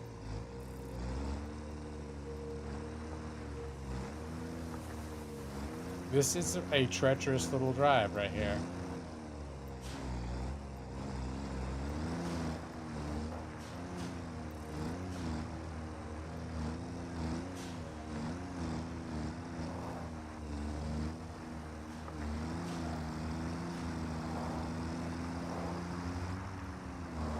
Now that I get a closer look at it, I mean, it is more water than that other lake. But it's not much more water, is it? It's definitely worth exploiting, I think. And I want to say there was some, oh,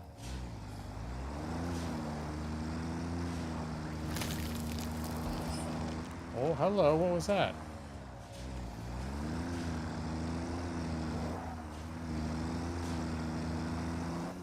I want to say there was some cool resources hidden in among this stuff.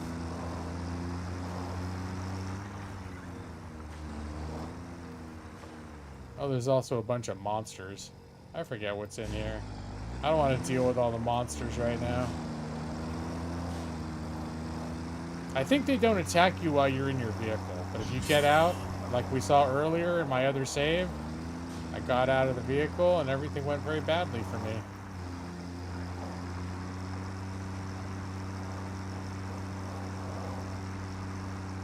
Alright, we're going back up.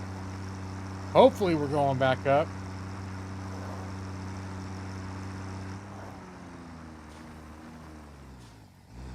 Wait, are there caverns over here?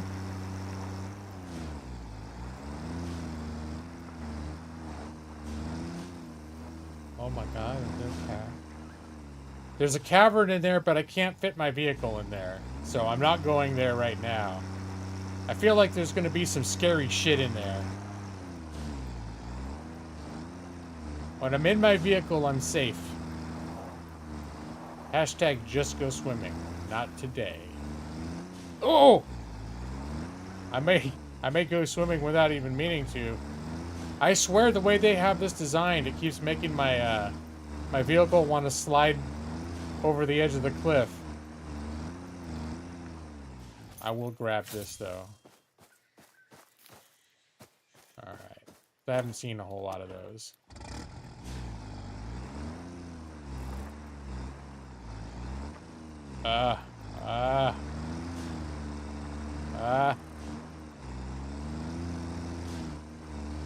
Oh! Okay. This thing is getting me there, though. Actually, I think I need to get rid of some of this fauna.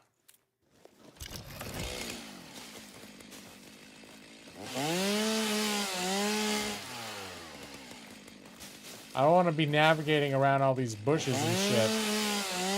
It's exactly the sort of thing that's going to end up getting me dumped into the drink.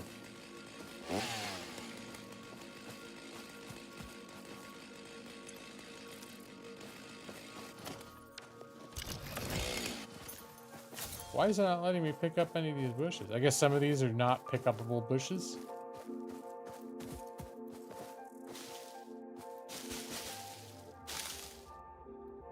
Ooh, all those little guys are leaves, huh? Okay. But that's not. Alright. Death equals great content. Maybe for you. It's actually, though, if I had more of that attitude, it's probably the difference between the people that grow great channels are the ones that always have an eye for what'll be most entertaining. I always have an eye for what's going to work out best for me when I'm streaming. I'm like, I'm not going to do that. That's going to create a lot of inconvenience to drive off that cliff. But people are like, but we really would be entertained if you drove off that cliff. But it's like, but I don't want to drive off the cliff. Oh! I almost drove off the cliff. Alright.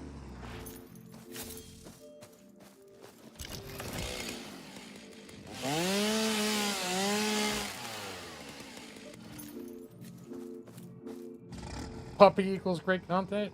She's right there. She's just out of frame.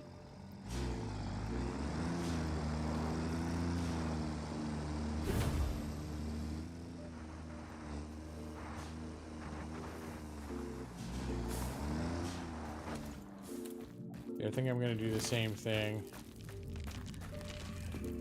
I did before. I'm going to clear out a little bit here.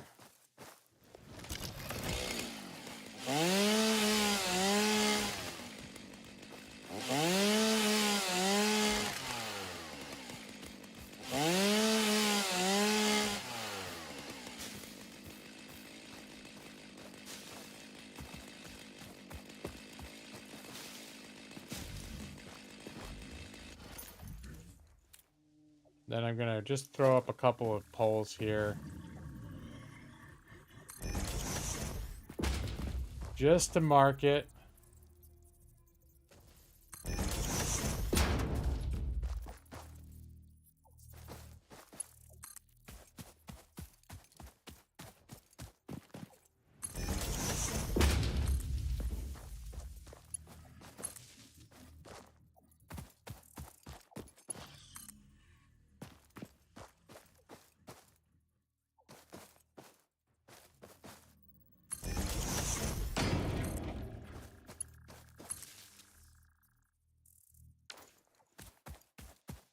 And this is just going to be my way of reminding myself that this is like a way to go. Because driving through the woods, it might not be obvious. They're like, oh, this is how I get back to that place to go see the water.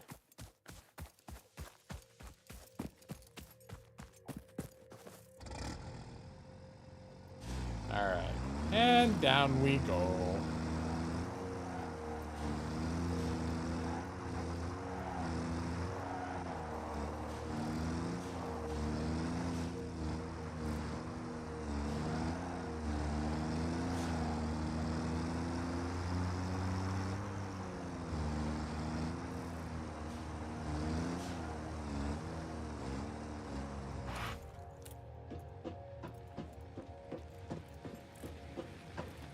What is the next thing I need to complete here anyways?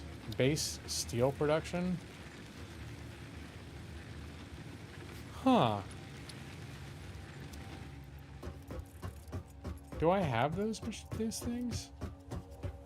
I need 50 frames. I've got that. Oh, 150 rotors. I probably don't have that. There's 40 rotors and 40 rotors. Nope. All right. Never mind. I thought I might just have all that stuff laying around to get the next milestone there. But I don't. Unless I put a whole bunch in my little surprise box here. I did put some rotors in here. 98. Ooh, hold on.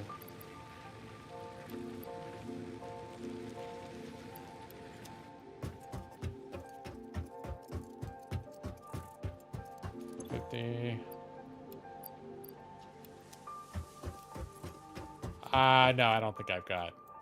Did I have 50? Ooh. All. Yeah. I do. So now all I need. Okay, I'm gonna put away some nature. So I'm running out of inventory space on account of all the nature in my pocket.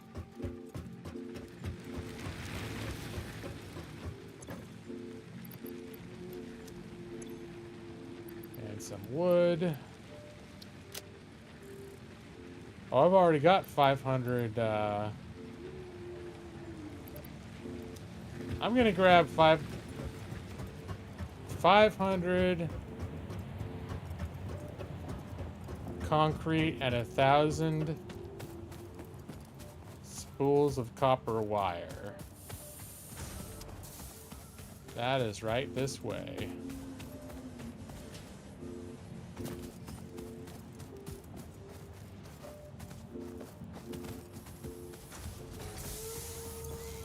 Here's that. Just gonna grab a cool 1,000 of those. And concrete is over here. What do I need? Just 500, huh? Alright. Boop. Boop. Alright, now you get to see the satisfaction of completing one of the milestone levels. I'm still paranoid because this is actually when I was playing this a few years ago. The last time I stopped playing this was because the game crashed. The game kept crashing every time I would finish a milestone and trigger this this event.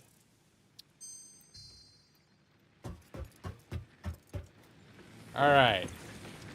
So let's see. We got the 50 of these. We got 150 of those. And we got the 500 of these. And the 1,000 of these. Here it goes. It's ready for launch. Milestone reached. Coal and iron can be combined in the foundry to start steel production. Project part number 2, the versatile framework, can only be created via automation, not at a crafting bench. Delivering these to the space elevator is essential if we are going to complete phase 2 of project assembly and save the day. Fixate and humanity is relying on you. All right, so that's kind of cool. That whole little end of this hub is actually like a space rocket. That when you finish a milestone, it grabs all that stuff and takes it up into space. I don't know exactly how that unlocks your recipes, but that's how the game works. And I find it satisfying to watch the thing take off. Much more rare are there certain like milestones to do with that space elevator, and when you get those filled in, watching the space elevator shoot something up, that is pretty awesome to behold. But yeah, this pod, there's a little countdown on the top right. It says pod will return in 6 minutes and 42 seconds, and it's counting down. And that means that I can't if I somehow had a whole bunch of extra materials so that I could look on here and go, okay, let's see. I want to do logistics MK3. Some good stuff here. I could not fulfill those yet until that rocket thing comes back down. Blueprints. Blueprints. Build gun. Oh, gun upgrade blueprints. I think blueprints are a new feature.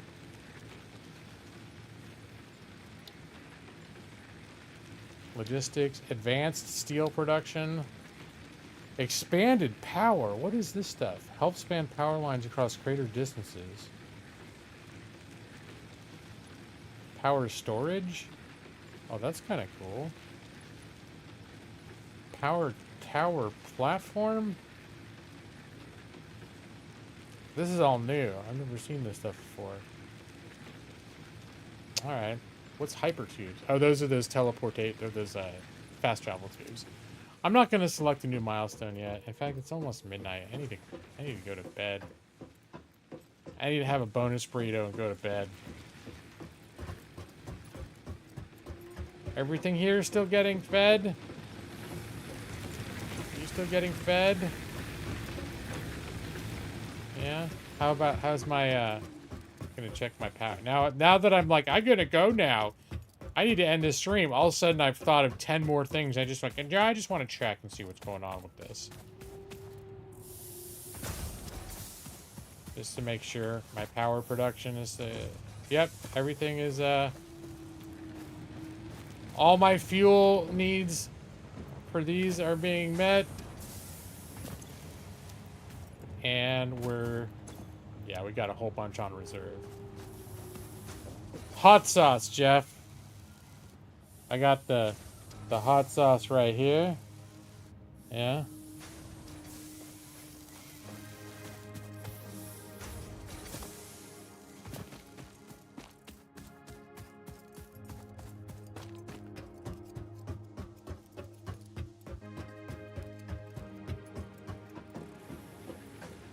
All right, we'll go here in my little house to log off. We're gonna come in here. Just gonna have a little, whatever. And then there we go. Go cuddle with the llama, with the little Millie moo. Let's do a save. And then exit the desktop. Confirm. Yeah, I'm probably not going to spend a whole lot of time on this screen because now that I realize it, I'm really tired. I'm really tired right now. I'm sleepy. I'm a little hungry. I'm very sleepy. It's funny. It's funny how hard and suddenly it hits. So, but we are on the thank you screen. So I gotta say, thank you. I don't know what to do with my hands. Thank you for watching Game Lawyer Thursday night stream. Thank you, Matus. Thank you, Evie23. Thank you, Jeff Harbaugh. Thank you, Brad Pritchard. I'm pretty sure I can't do even a little bit EASA, as the kids all call it. I don't know if Ramrod is still here, but Ramrod, thanks for coming by. He said that's out now. I don't know if that means he's leaving or if he's just responding to something that I said that I forgot I said. Probably the latter. I know that we got a few lurkers. I think probably people fell asleep. Some people mentioned falling asleep. It's all right. It's what I'm gonna do. I think everyone should fall asleep now that my stream is gonna be done, especially Brad. Well, no, Brad, if you're gonna stream, maybe you shouldn't fall asleep. You gotta fight through you gotta fight through it, Brad. All right. Who else might still be here? Possibly Underworld Zombie. Underworld Zombie was someone who was gonna leave the stream on. Thanks for being here, Underworld Zombie. All your wonderful advice. And Starling, remember Starling when Starling came in? Starling said they're starting to fall asleep. Yeah.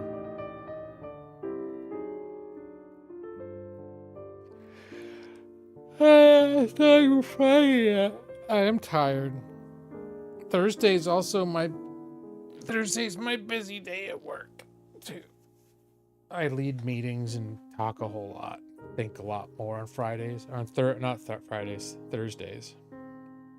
And then I stream. But all right, you guys, you know what's gonna happen next because you're all a little bit too wound up. All right, I get the sense. Brad's asking me to read.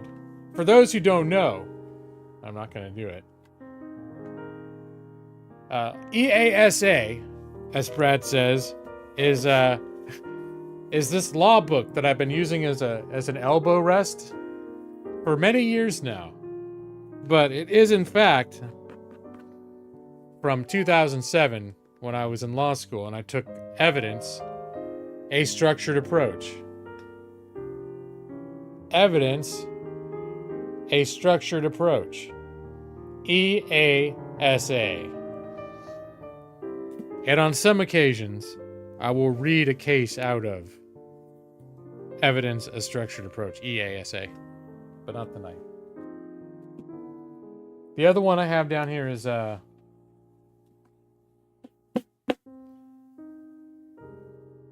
federal income taxation. FIT! But Brad never asks for this one. It's 2007's biggest New York Times bestseller. I don't know. I don't quite remember 2007 being that way. All right, you guys. This is what's going to happen now. Instead of me reading you a case law, I'm going to dim the lights. There we go. I bet Brad's already asleep. Just close your eyes. Take a deep breath.